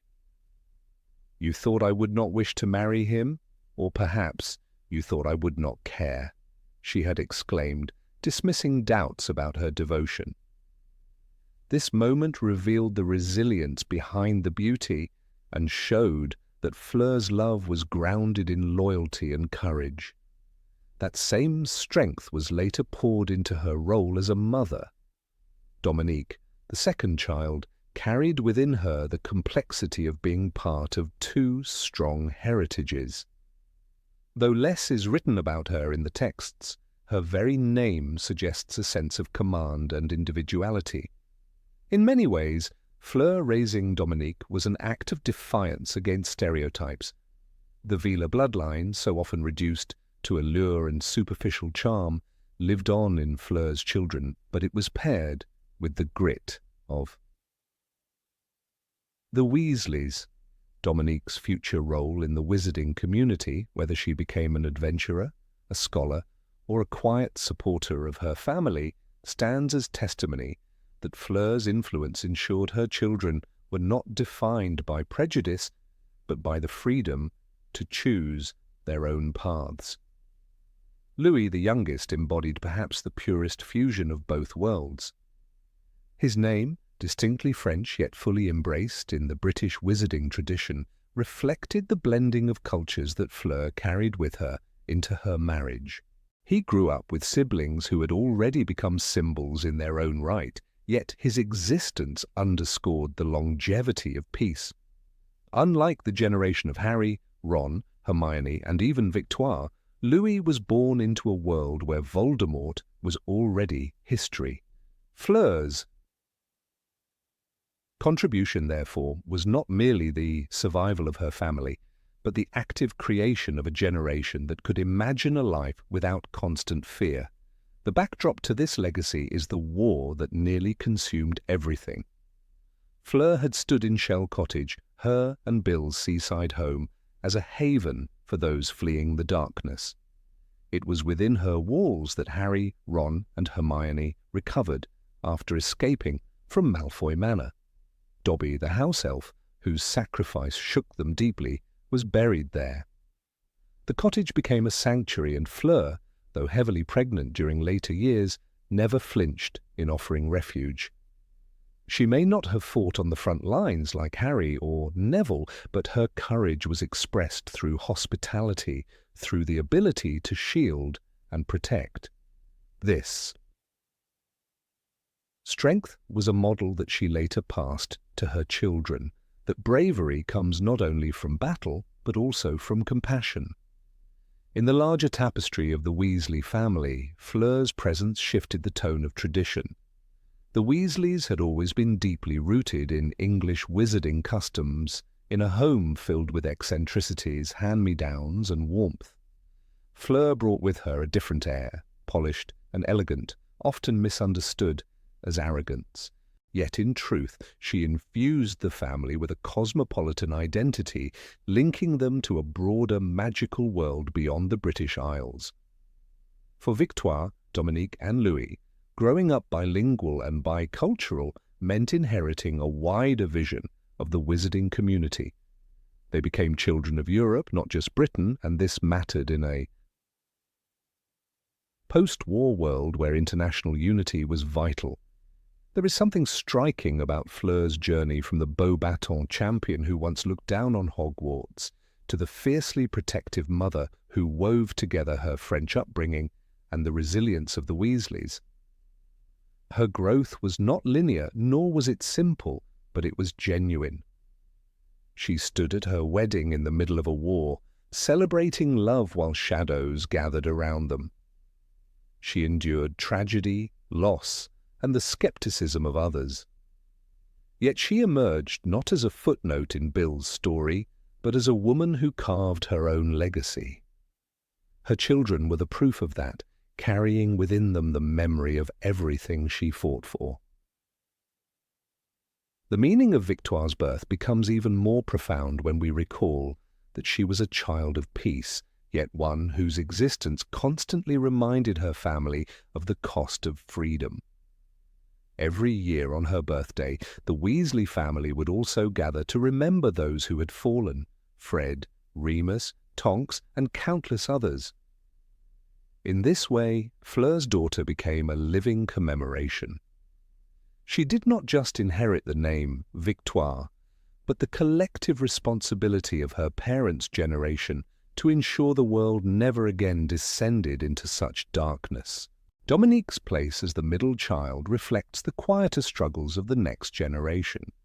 She did not have the symbolic birth of Victoire or the carefree arrival of Louis. Instead, she had the challenge of shaping her identity in between. Fleur's role as a mother here was crucial, to give her children the space to find themselves even when they were burdened by history. Fleur, who had been judged so often for her Vila heritage, understood better than anyone the importance of allowing individuality to flourish. In Dominique, she nurtured not only strength but independence. Louis, meanwhile, grew into a world already rebuilt. His life demonstrated what Fleur and her peers had fought for, a childhood free from the shadow of Voldemort. He could attend Hogwarts not with fear, but with anticipation. He could grow up hearing stories of heroism and sacrifice without being forced to live them. Fleur's greatest victory, perhaps, was that her youngest son never knew the darkness firsthand. She gifted him a world where bravery could mean studying, creating, or simply loving, rather than surviving. Fleur's story often gets lost behind louder characters, yet she embodies the resilience of women who shape the world, not through spectacle, but through steady influence. The Triwizard Tournament revealed her skill and bravery. The war revealed her loyalty and endurance. Motherhood revealed her enduring legacy. She was underestimated by many, including her peers at Hogwarts, but her life after the war proves she was one of the key figures in rebuilding hope. The names of her children themselves form a narrative. Victoire, the victory born of remembrance. Dominique, the commanding individuality seeking her own destiny. Louis, the continuity of peace, the child of tomorrow. In them, Fleur's story unfolds anew, ensuring that she is never merely remembered as the champion who faltered before a dragon or the bride who married into the Weasley clan. She is remembered as the matriarch who gave the magical world its next chapter. In Harry Potter and the Half-Blood Prince, when Fleur defended her decision to marry Bill despite his scars, she demonstrated a truth that would later echo through her children's lives.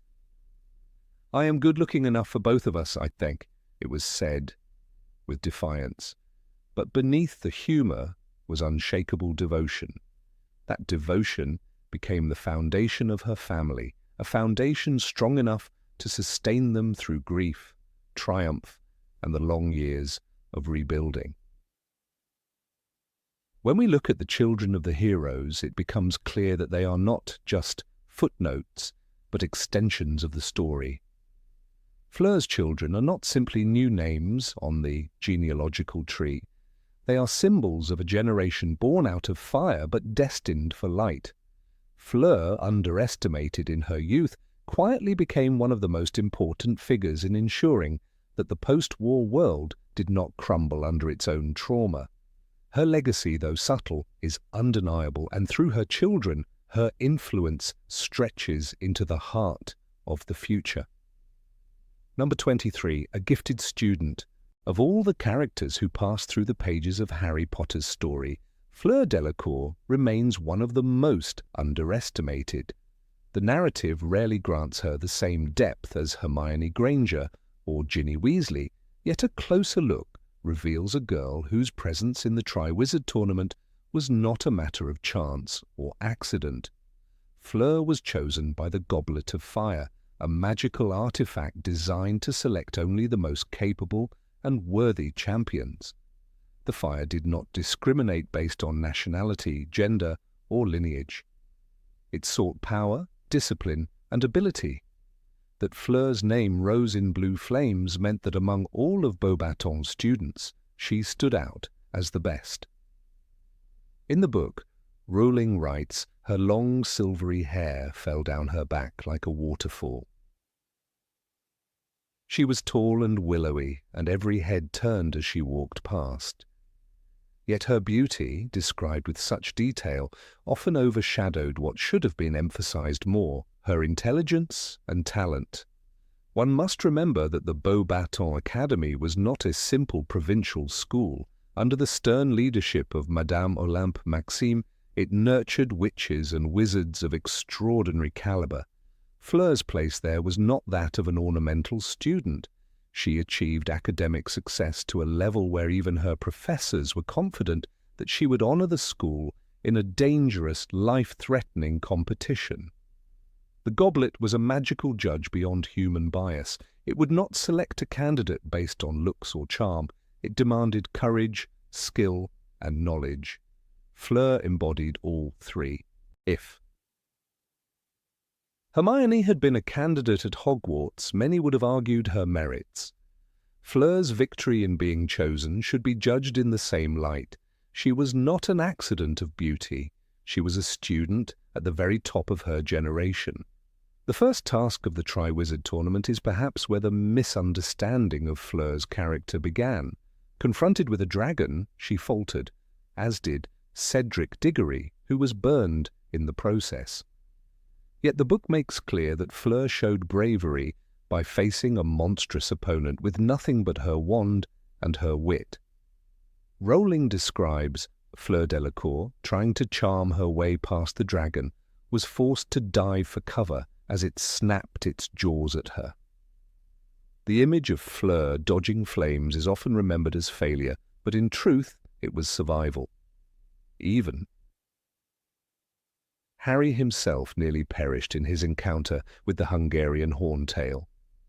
None of the champions emerged without scars. Fleur's willingness to fight a dragon, alone, unshielded, and before a jeering crowd, was already proof of formidable inner strength. Her performance in the second task deserves a more generous interpretation as well. The champions were required to navigate the freezing depths of the Black Lake and recover someone dear to them. Fleur's sister, Gabrielle, was placed under the lake's enchantments, and Fleur attempted to rescue her with the grace of one who knew the stakes were more than competition. However, the Grindylows attacked, and Fleur did not reach her goal. Critics often point to this as weakness, yet it highlights the dangers of the task itself. Even Harry was nearly strangled by the creatures until he repelled them with force. Fleur's misfortune was not incompetence. It was the harsh, unpredictable cruelty of the lake's guardians. The very fact that she entered the water in icy February, prepared to risk her life for her sister, speaks louder of courage than any trophy could.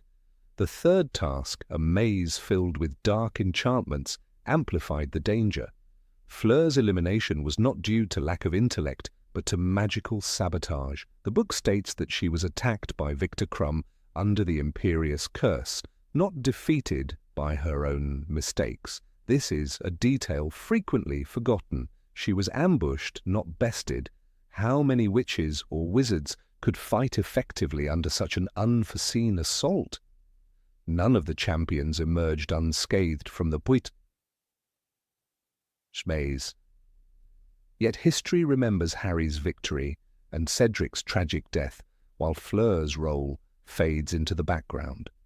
It is unfair, for her journey through the tournament had already proven her as one of the finest young witches of her age. What is most revealing about Fleur's character is her resilience after the tournament. Many others might have been broken by the humiliation of early elimination, but Fleur carried herself with dignity. She returned to Hogwarts for Bill and Fleur's wedding years later, still radiant and composed. She proved through her choices that she was more than the shallow stereotype often attached to her. Her defense of Bill Weasley, after he was mauled by Fenrir Greyback, is a striking example. When Molly Weasley doubted whether Fleur would still want to marry her son, Fleur responded with fierce honesty, "You thought I would not wish to marry him? Or perhaps you hoped? What do I care how he looks? I am beautiful enough for both of us, I think." These words cut through prejudice, showing loyalty and love beyond superficiality. The comparison with Hermione Granger is inevitable. Both young women were brilliant students, though their brilliance shone differently. Hermione displayed relentless pursuit of knowledge and an insatiable need to prove herself through books and exams. Fleur's talent was more intuitive, more inborn, connected to her part Veela heritage, but not limited to it. She was skilled in charms, confident in spellwork, and disciplined enough to earn Beauxbaton's trust. To compare them is not to diminish Hermione, but to remind readers that Fleur was closer to her intellectual equal than the story suggests. Hermione herself once noted Fleur's academic background with a hint of envy, reminding Harry and Ron that Beauxbaton trained in subjects Hogwarts did not even cover. Fleur's Veela blood often blinded others to her real abilities. Characters like Ron Weasley viewed her with a mix of admiration and infatuation, reducing her to a figure of beauty rather than intellect. Even Molly Weasley initially disliked her, dismissing her as shallow. Rowling deliberately placed Fleur in these dynamics to show how society underestimates women who happen to be beautiful. Readers fell into the same trap, but Fleur consistently proved that beneath the silver hair and hypnotic aura was a sharp mind and a determined spirit. Her heritage was a gift, not a crutch. To say she succeeded because she was part Veela is to ignore the countless hours of study and training that put her in the Tri-Wizard tournament in the first place. What Fleur accomplished as a student resonates beyond the pages of Goblet of Fire. She later joined the Order of the Phoenix, placing herself in mortal danger during the Second Wizarding War. She sheltered fugitives at Shell Cottage, offering her home as a refuge when others hesitated. When Griphook the Goblin and Ollivander the Wandmaker needed protection, Fleur stood beside Bill to provide it. These were not the actions of a fragile witch concerned only with appearances. They were the actions of someone with courage embedded into her character since school days. The choice to host Harry and his allies under Voldemort's reign of terror was every bit as brave as dueling Death Eaters. To judge Fleur solely on her tournament failures is to ignore the wider arc of her story. Her selection by the goblet should always be remembered as a mark of high achievement, much as Cedric's selection was. No one calls Cedric unworthy, despite his death cutting short his legacy. Fleur, by contrast, lived, and because she lived, readers scrutinized her more harshly. Yet Beauxbaton's pride in her should not be forgotten. She represented a school known for elegance, but also for rigorous magical standards. Fleur embodied both. Her struggles in the tasks were moments of human weakness, not evidence of lacking talent. There is also something symbolic in Fleur's name, Delacour, meaning of the court. She carried herself with regal dignity, whether walking through Hogwarts' Great Hall or standing by Bill's side at the Burrow. Her student years prepared her not merely to be a champion, but to face a life of enormous challenges. Those who judge her by dragons and grindylows miss the point. The true test of a witch is not whether she wins every duel, but whether she can rise after each defeat. Fleur rose time and time again until the very end of the war. Consider her presence during Bill's injury at the hands of Fenrir Greyback. Many expected her to recoil or abandon him. Instead, she chose love over fear, showing that the strength she carried from her student days was not only academic, but also emotional. It is one thing to score high on exams. It is another to show loyalty when the man you love has been disfigured. That moment revealed Fleur as more than a girl chosen by a goblet.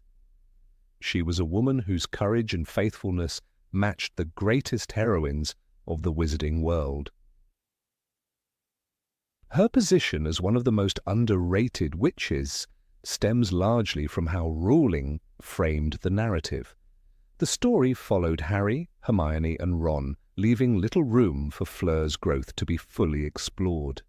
In the films, her character was even more diminished, reduced to background gestures or occasional lines.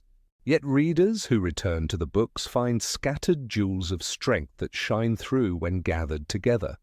From the goblet's choice to her wartime service, Fleur's path is not one of weakness, but of endurance. Her student brilliance was the foundation of that path, built in Beauxbaton's halls long before Harry ever met her. When one considers the young witches of Harry's time, Fleur Delacour deserves a place alongside Hermione as one of the most talented. She proved that intelligence wears many forms, the studious hunger of a Gryffindor prefect, and the graceful, determined discipline of a Beauxbaton champion. Her academic achievements were hidden behind narrative choices, but they remain undeniable. She was no accident of beauty. She was, and always would be, one of the brightest students of her generation. Number 24, French Flavor. Of all the characters who entered the Harry Potter saga, few have been so often misunderstood or undervalued as Fleur Delacour. When she first walked into the Great Hall of Hogwarts during the Tri-Wizard tournament, she was painted as a figure apart, tall, graceful, with the faint shimmer of Veela heritage illuminating her presence. British readers and Harry himself could hardly avoid noticing her foreign accent and polished manners.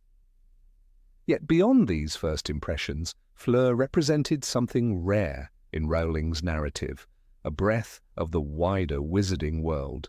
Where Harry, Ron, and Hermione were deeply rooted in the English magical tradition, Fleur carried with her the entire weight of French culture, the elegance of Beauxbatons, and a reminder that the wizarding community was not confined to Britain alone. Her introduction was deliberately dramatic. Dumbledore announced the arrival of the foreign schools with pomp, and Fleur's presence instantly embodied the exotic. She did not blend in, she stood apart, and that was the point. The students of Hogwarts, accustomed to their own familiar rivalries between Gryffindor, Slytherin, Hufflepuff, and Ravenclaw, suddenly faced a competitor who came from a tradition they did not fully understand. Fleur became, in that moment, a mirror for the British wizarding community, reflecting both their insularity and their curiosity. In her, Rowling showed that magic was a global inheritance, not a parochial one. The narrative often framed Fleur through the perceptions of others, and that perception was not kind. Characters like Ron Weasley dismissed her with ridicule, seeing only arrogance where there was in fact cultural difference. In Goblet of Fire, Ron scoffed at her after her encounter with the dragon task, mocking her accent and supposed vanity. "She's a Veela," was the whisper that followed her, reducing her achievements to mere allure. Yet Fleur's determination in the tournament belied these shallow readings. She faced the same dragons, the same underwater challenge, and the same labyrinth as the others, while Harry, Victor Crumb, and Cedric Diggory were praised for their courage. Fleur's efforts were consistently overshadowed, but it is telling that Harry himself later acknowledged her bravery, recognizing that her failures were not due to weakness, but to circumstances that demanded more than charm. Her accent became a symbol within the story. Rowling wrote Fleur's dialogue phonetically, so that the reader heard her Frenchness in every word. I think that is the best way. For some, this was comic.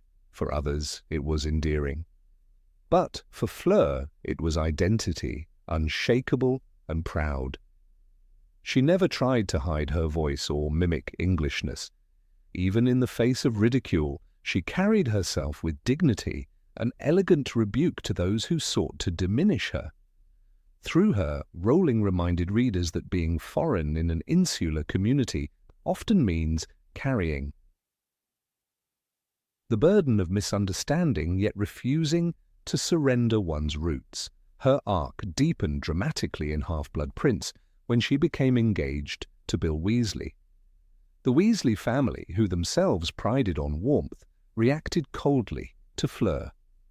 Molly Weasley, usually so kind, found herself irritated by Fleur's mannerisms, referring to her as phlegm. Even Ginny, sharp-tongued and fiercely protective of her brother, joined in the mockery.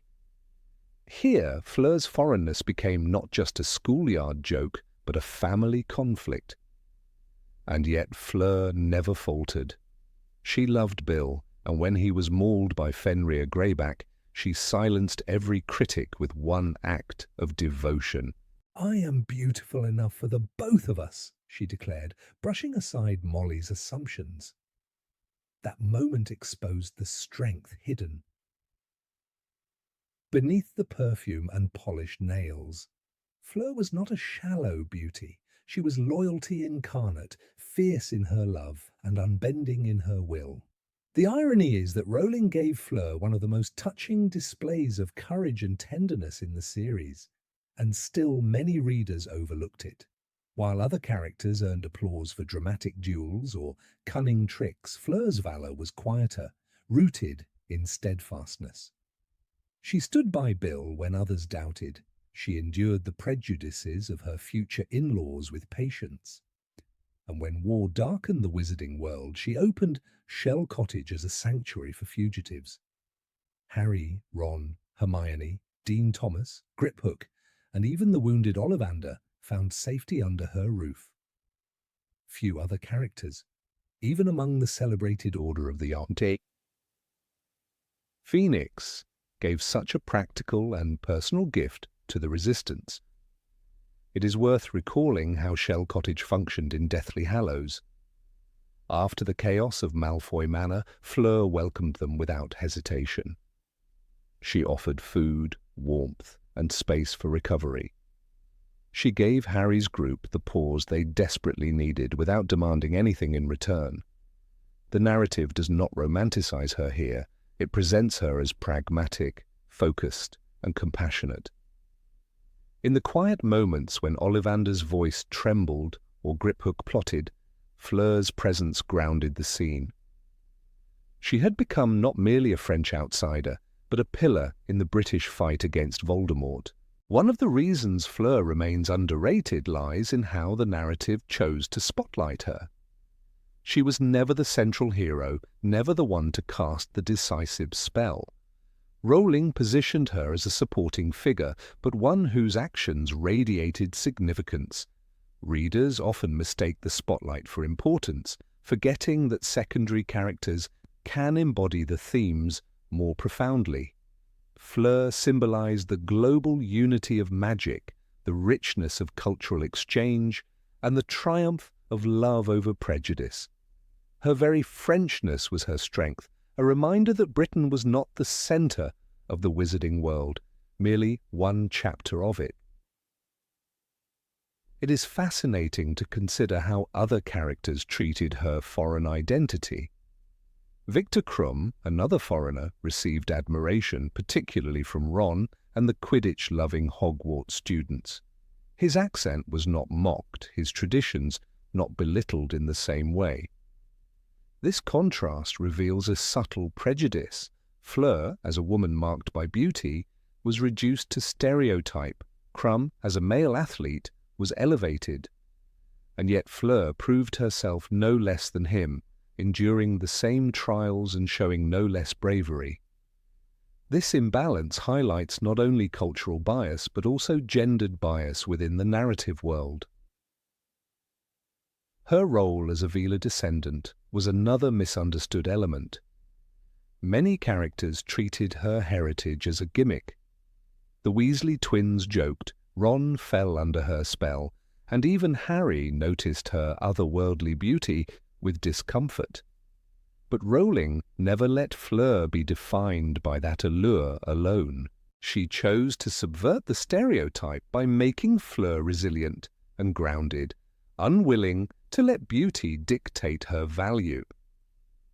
When she said to Molly after Bill's attack, "I am good-looking enough for both of us," it was not vanity, it was defiance. She refused to let anyone suggest that her love was shallow or contingent on appearances. In that defiance, she transcended the very stereotype imposed upon her. Even small details reinforce Fleur's underestimated strength. In Goblet of Fire, she alone among the champions attempted to save more than her assigned hostage in the lake task, trying to bring up both Gabrielle and Hermione. She may have failed, but her instinct was protective, revealing a selflessness hidden beneath the polished surface. Harry noticed this, and it served as a foreshadowing of her later role as protector at Shell Cottage. These small narrative threads reveal Rowling's craft in layering character arcs that many readers miss when they focus only on the loud heroics. Her French identity also reminded readers of the intertwined histories of Hogwarts and Beauxbatons. Rowling wrote Beauxbatons not as a caricature of Frenchness, but as a school with its own traditions, elegance, and rigour. Through Fleur, we glimpsed that culture, the refined manners, the emphasis on grace, the pride of being chosen as champion. In doing so, Rowling broadened the canvas of the wizarding world. Fleur was not merely a French girl in a British tale, she was the embodiment of an entire magical culture that readers would otherwise never encounter. In the climactic Battle of Hogwarts, Fleur fought alongside the rest. She did not retreat, did not fade into the background. Although her duels are not described in detail, her presence signified that the international community stood with Britain against Voldemort. In her was a reminder that tyranny anywhere was tyranny everywhere. That is the deeper meaning of her arc. She bridged nations, showed solidarity, and turned her foreignness into a gift. Looking back, it is easy to see why Fleur was misjudged. She was beautiful, and beauty invites envy. She was French, and foreignness invites suspicion. She was poised, and poise invites misinterpretation as arrogance. Yet beneath every layer of misunderstanding lay a woman of immense courage, loyalty, and tenderness. Fleur Delacour was never simply a decorative figure. She was the living symbol of a global wizarding world, a woman whose strength lay not in spells cast on a battlefield, but in the quieter heroism of love, devotion, and the courage to be foreign and proud in a world that mocked her difference. In the end, Fleur's story reminds us that not all heroes wear the cloak of the protagonist. Some exist in the margins, speaking with accented voices, misunderstood, yet unbroken. Fleur Delacour was one of those heroes, underestimated in the moment, but enduring in memory, a French flame burning bright in the British tale of Harry Potter. Number 25. Independence of character. Fleur Delacour entered the Harry Potter universe with a shimmer of velar allure and a sharp edge to her words, a character who at first seemed destined to be dismissed as a caricature of beauty and arrogance. Yet hidden within her arc is one of the most quietly powerful lessons in the series, the strength of being unapologetically oneself. She was never written to beg for approval, and her independence shines most vividly in the way she confronted the resistance of the Weasley family. While Molly, Ginny, and even Hermione initially viewed her with suspicion, Fleur never once bent herself into a shape that would make her more acceptable. She stood in her truth, and this stance allowed her to be seen and ultimately respected on her own terms. The earliest impressions of Fleur come from her participation in the Tri-Wizard tournament in Goblet of Fire, where her poise and confidence were often mistaken for vanity. She had little interest in winning over Hogwarts students who found her accent amusing or her beauty threatening. She focused instead on the competition, embodying a determination that was far more complex than what her peers assumed. "She's not that pretty, she is just a velar," Hermione snapped at one point, capturing how easily others reduced Fleur's identity. Yet even then, Fleur made no effort to soften herself. She did not dilute her Frenchness or diminish her natural allure to make herself less intimidating. Her independence was already evident. She refused to cater to the comfort of others. The true test of her character came when she entered a relationship with Bill Weasley. Molly Weasley, the warm heart of the Weasley household, found Fleur's manner grating. Molly's protectiveness over her eldest son clashed with Fleur's fiery self-assurance. Ginny, too, openly mocked Fleur, giving her the nickname Phlegm behind her back. It was a cruel gesture that reflected the family's skepticism about Fleur's worthiness. In many stories, this setup might have led the outsider to try harder, to blend into the expectations of the clan. Fleur did the opposite. She did not fawn over Molly for approval, nor did she attempt to become more like Ginny to win her friendship. Instead, Fleur maintained her pride and her identity.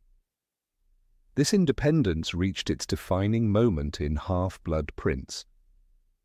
After Bill was attacked and savaged by Fenrir Greyback, During the battle at Hogwarts, Fleur's love for him was tested in the eyes of Molly and others.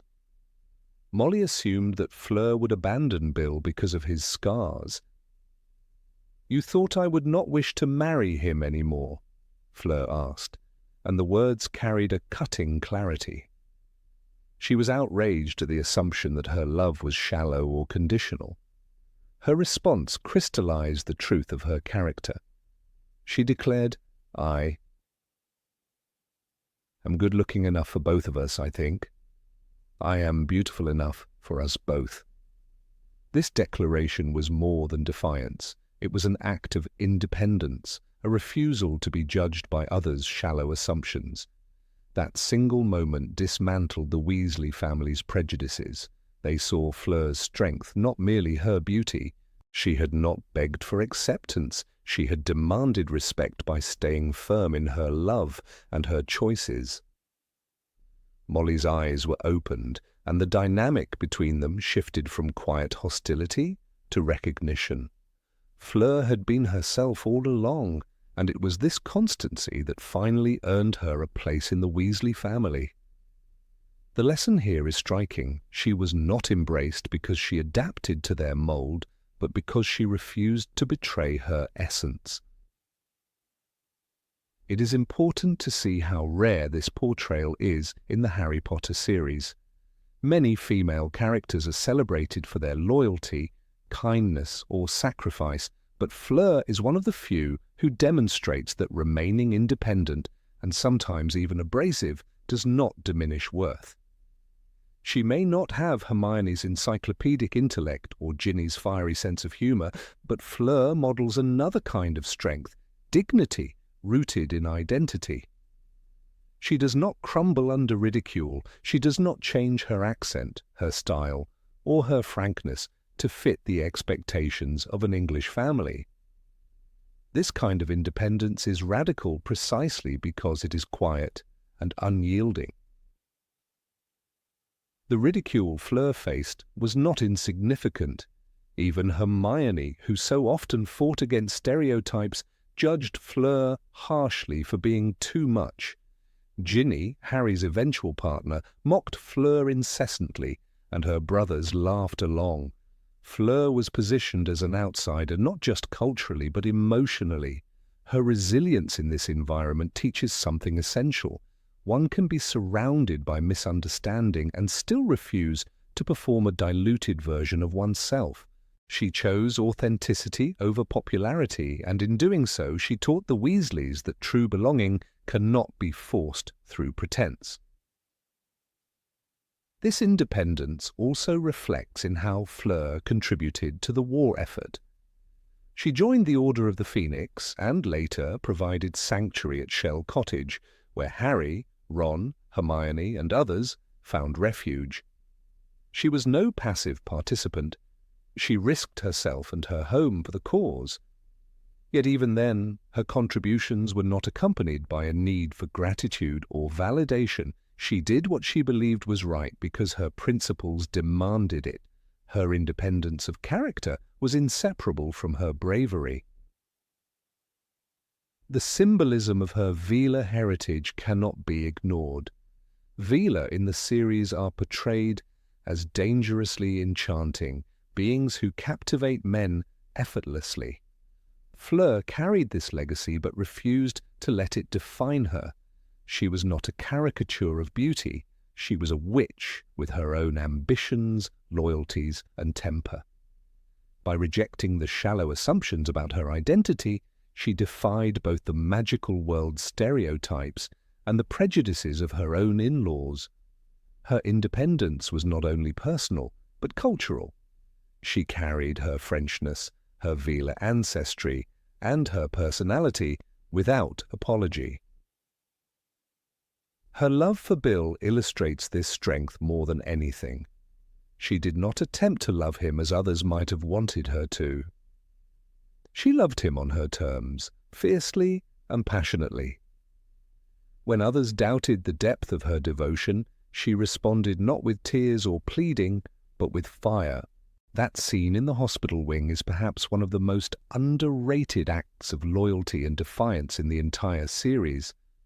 Fleur defended not only her love but also her right to define it for herself, showing that independence does not mean a lack of commitment. It means a commitment chosen freely and proudly.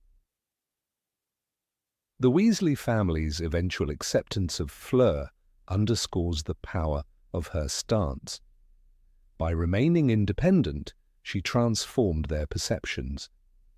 She proved that love is not about blending in or earning approval, but about standing firm in one's truth. When Molly finally accepted her, it was not because Fleur had become more Weasley-like, but because the Weasleys realized they had misjudged her. This reversal is a triumph of authenticity. Fleur's story demonstrates that acceptance gained through self-compromise is fragile, but acceptance earned through independence is lasting. Even Harry's perception of Fleur shifted. Initially, he too found her somewhat irritating, but by the time he was sheltered in Shell Cottage, he recognized her as a figure of resilience and generosity. Her independence extended into hospitality.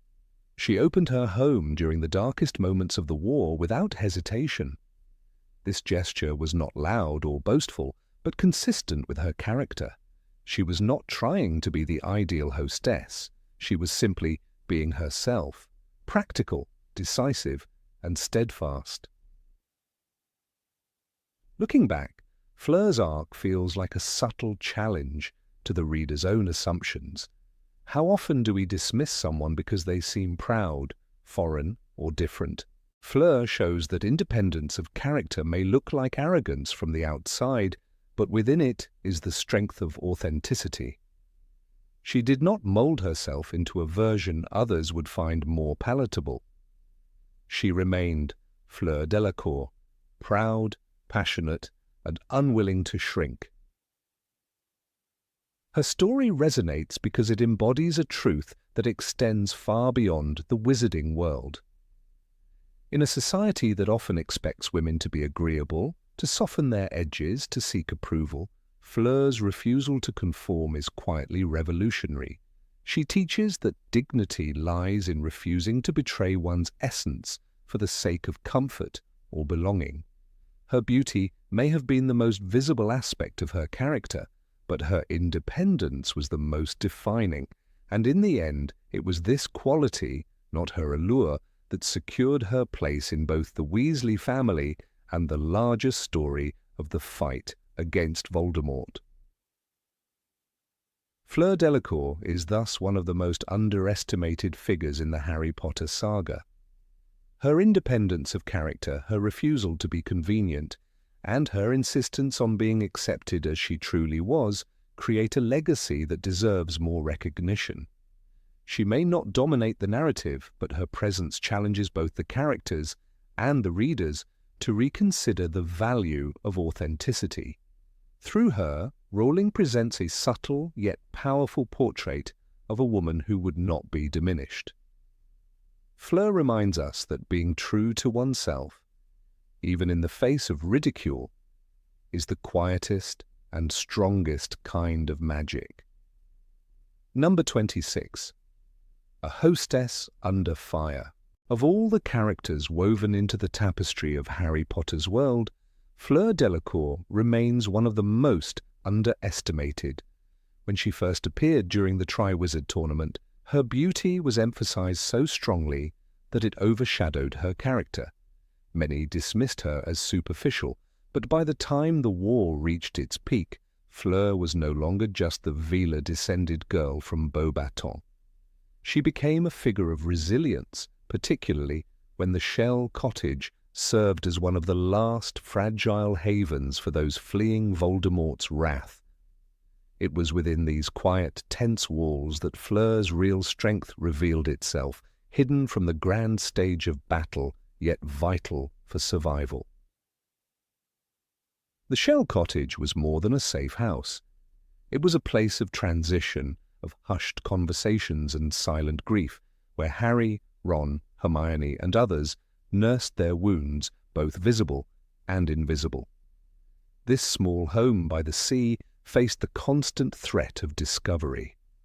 Death-eaters prowled, snatchers roamed, and the knowledge that Voldemort's gaze could fall upon them at any moment was enough to smother anyone's spirit.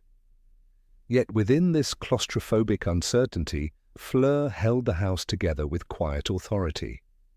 She did not wield her wand in dramatic duels, but she wielded something perhaps even more necessary: control over chaos. In Harry Potter and the Deathly Hallows Rolling writes, Fleur was not frightened of anything. She was braver than they had expected. That single line carries an immense weight. The trio had known her mostly as Bill's fiancée, the glamorous champion of another school. But in those shadowed days, they discovered someone who refused to let fear dictate her actions. The role she took upon herself was not celebrated in newspapers, nor did it win applause, but it mattered immensely. When others struggled to hold themselves together, she gave them a semblance of order. Meals were prepared, beds were made, and even the simplest routines of daily life were fiercely defended. It may seem ordinary, yet in wartime, ordinary becomes extraordinary. The tension inside the Shell Cottage cannot be understated.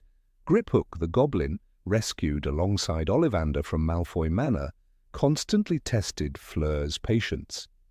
He was irritable, demanding and mistrustful, and his presence made an already strained household nearly unbearable. Fleur could have lashed out or abandoned civility, but instead she absorbed the friction. She continued to cook, to clean, to ensure that even those who seemed thankless were cared for. There is quiet dignity in such persistence, especially when surrounded by young heroes distracted by their dangerous mission. Without Fleur's endurance, the house would have disintegrated into discord. It is easy to overlook the impact of maintaining a home when the narrative is dominated by Horcrux hunts and battles. Yet Fleur's role mirrors the traditional archetype of the keeper of the hearth, one who holds back despair through ritual and care. Rowling described Fleur moving about the cottage, with her long silvery hair tied back, sleeves rolled up, preparing food with fierce determination. This image contrasts starkly with her earlier portrayals at Hogwarts, where she seemed untouchable, elevated by her otherworldly charm. At Shell Cottage, her glamour stripped away, what remained was resolve and responsibility. The strain she bore is made clearer when considering the psychological state of the others. Harry carried the weight of destiny, Ron wrestled with insecurity, and Hermione struggled with exhaustion and guilt. These three, though formidable, were often consumed by their burdens. Fleur stepped into the vacuum they left behind. She was not asked to be the anchor, but she became one out of necessity. In that sense, her heroism is understated precisely because it lacked spectacle. She did not duel Bellatrix or stand at Hogwarts during the final siege, but she enabled others to keep moving toward those moments by giving them a space where life could continue. There is also the deeper symbolism of her presence. Fleur, the French outsider, had every reason to retreat from Britain's war. She could have fled back to her family, distancing herself from the conflict that was not her own, yet she chose to stay. She married Bill despite his scars from Fenrir Greyback, despite Molly Weasley's initial disapproval, and despite the dangers of aligning herself with a family openly opposing Voldemort. Her choice was deliberate and courageous. By hosting fugitives, she not only risked her life but also placed her marriage and future directly in the path of danger. Her courage was not loud but steady, a flame that burned even under pressure. The fragility of the Shell Cottage as a sanctuary emphasizes Fleur's role even further. When Harry buried Dobby in the garden, the house became a place of mourning. Everyone inside was weighed down by grief and fear. Fleur's compassion shone when she provided comfort, offering warm blankets and gentle words, rowling notes that Fleur brought him Harry's soup in her own hands, her face full of concern. Small gestures carried monumental meaning. In a world collapsing into violence, simple care was a form of resistance. Fleur embodied that truth, and it made her indispensable.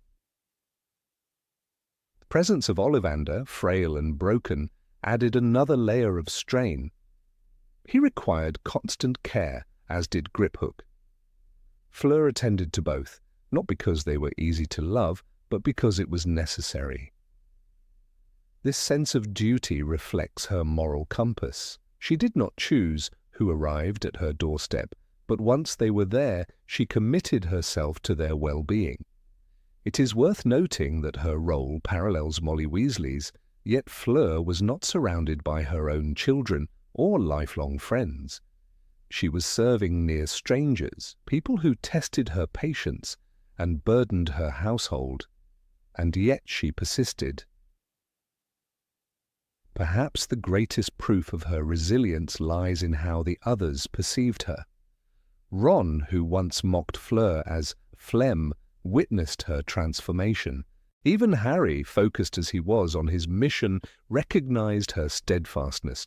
Hermione, who had often eyed Fleur with suspicion and envy, came to respect her. These shifts in perception highlight the growth of Fleur's character, as well as the recognition, albeit understated, of her strength. Her presence became essential, not because she outshone others in battle, but because she preserved the fragile bonds of fellowship that the war sought to sever. The war tested every character differently. For Harry, it was the confrontation with Voldemort. For Ron, it was loyalty and bravery. For Hermione, it was intellect and resilience. For Fleur, it was the capacity to hold together what others would allow to break apart. Her battlefield was not lined with curses and explosions, but with silence, suspicion, and grief. She won her battles quietly, ensuring that those around her did not unravel before their time to act arrived. In this sense, her contribution is invisible in the grand narrative, but essential when one looks closely.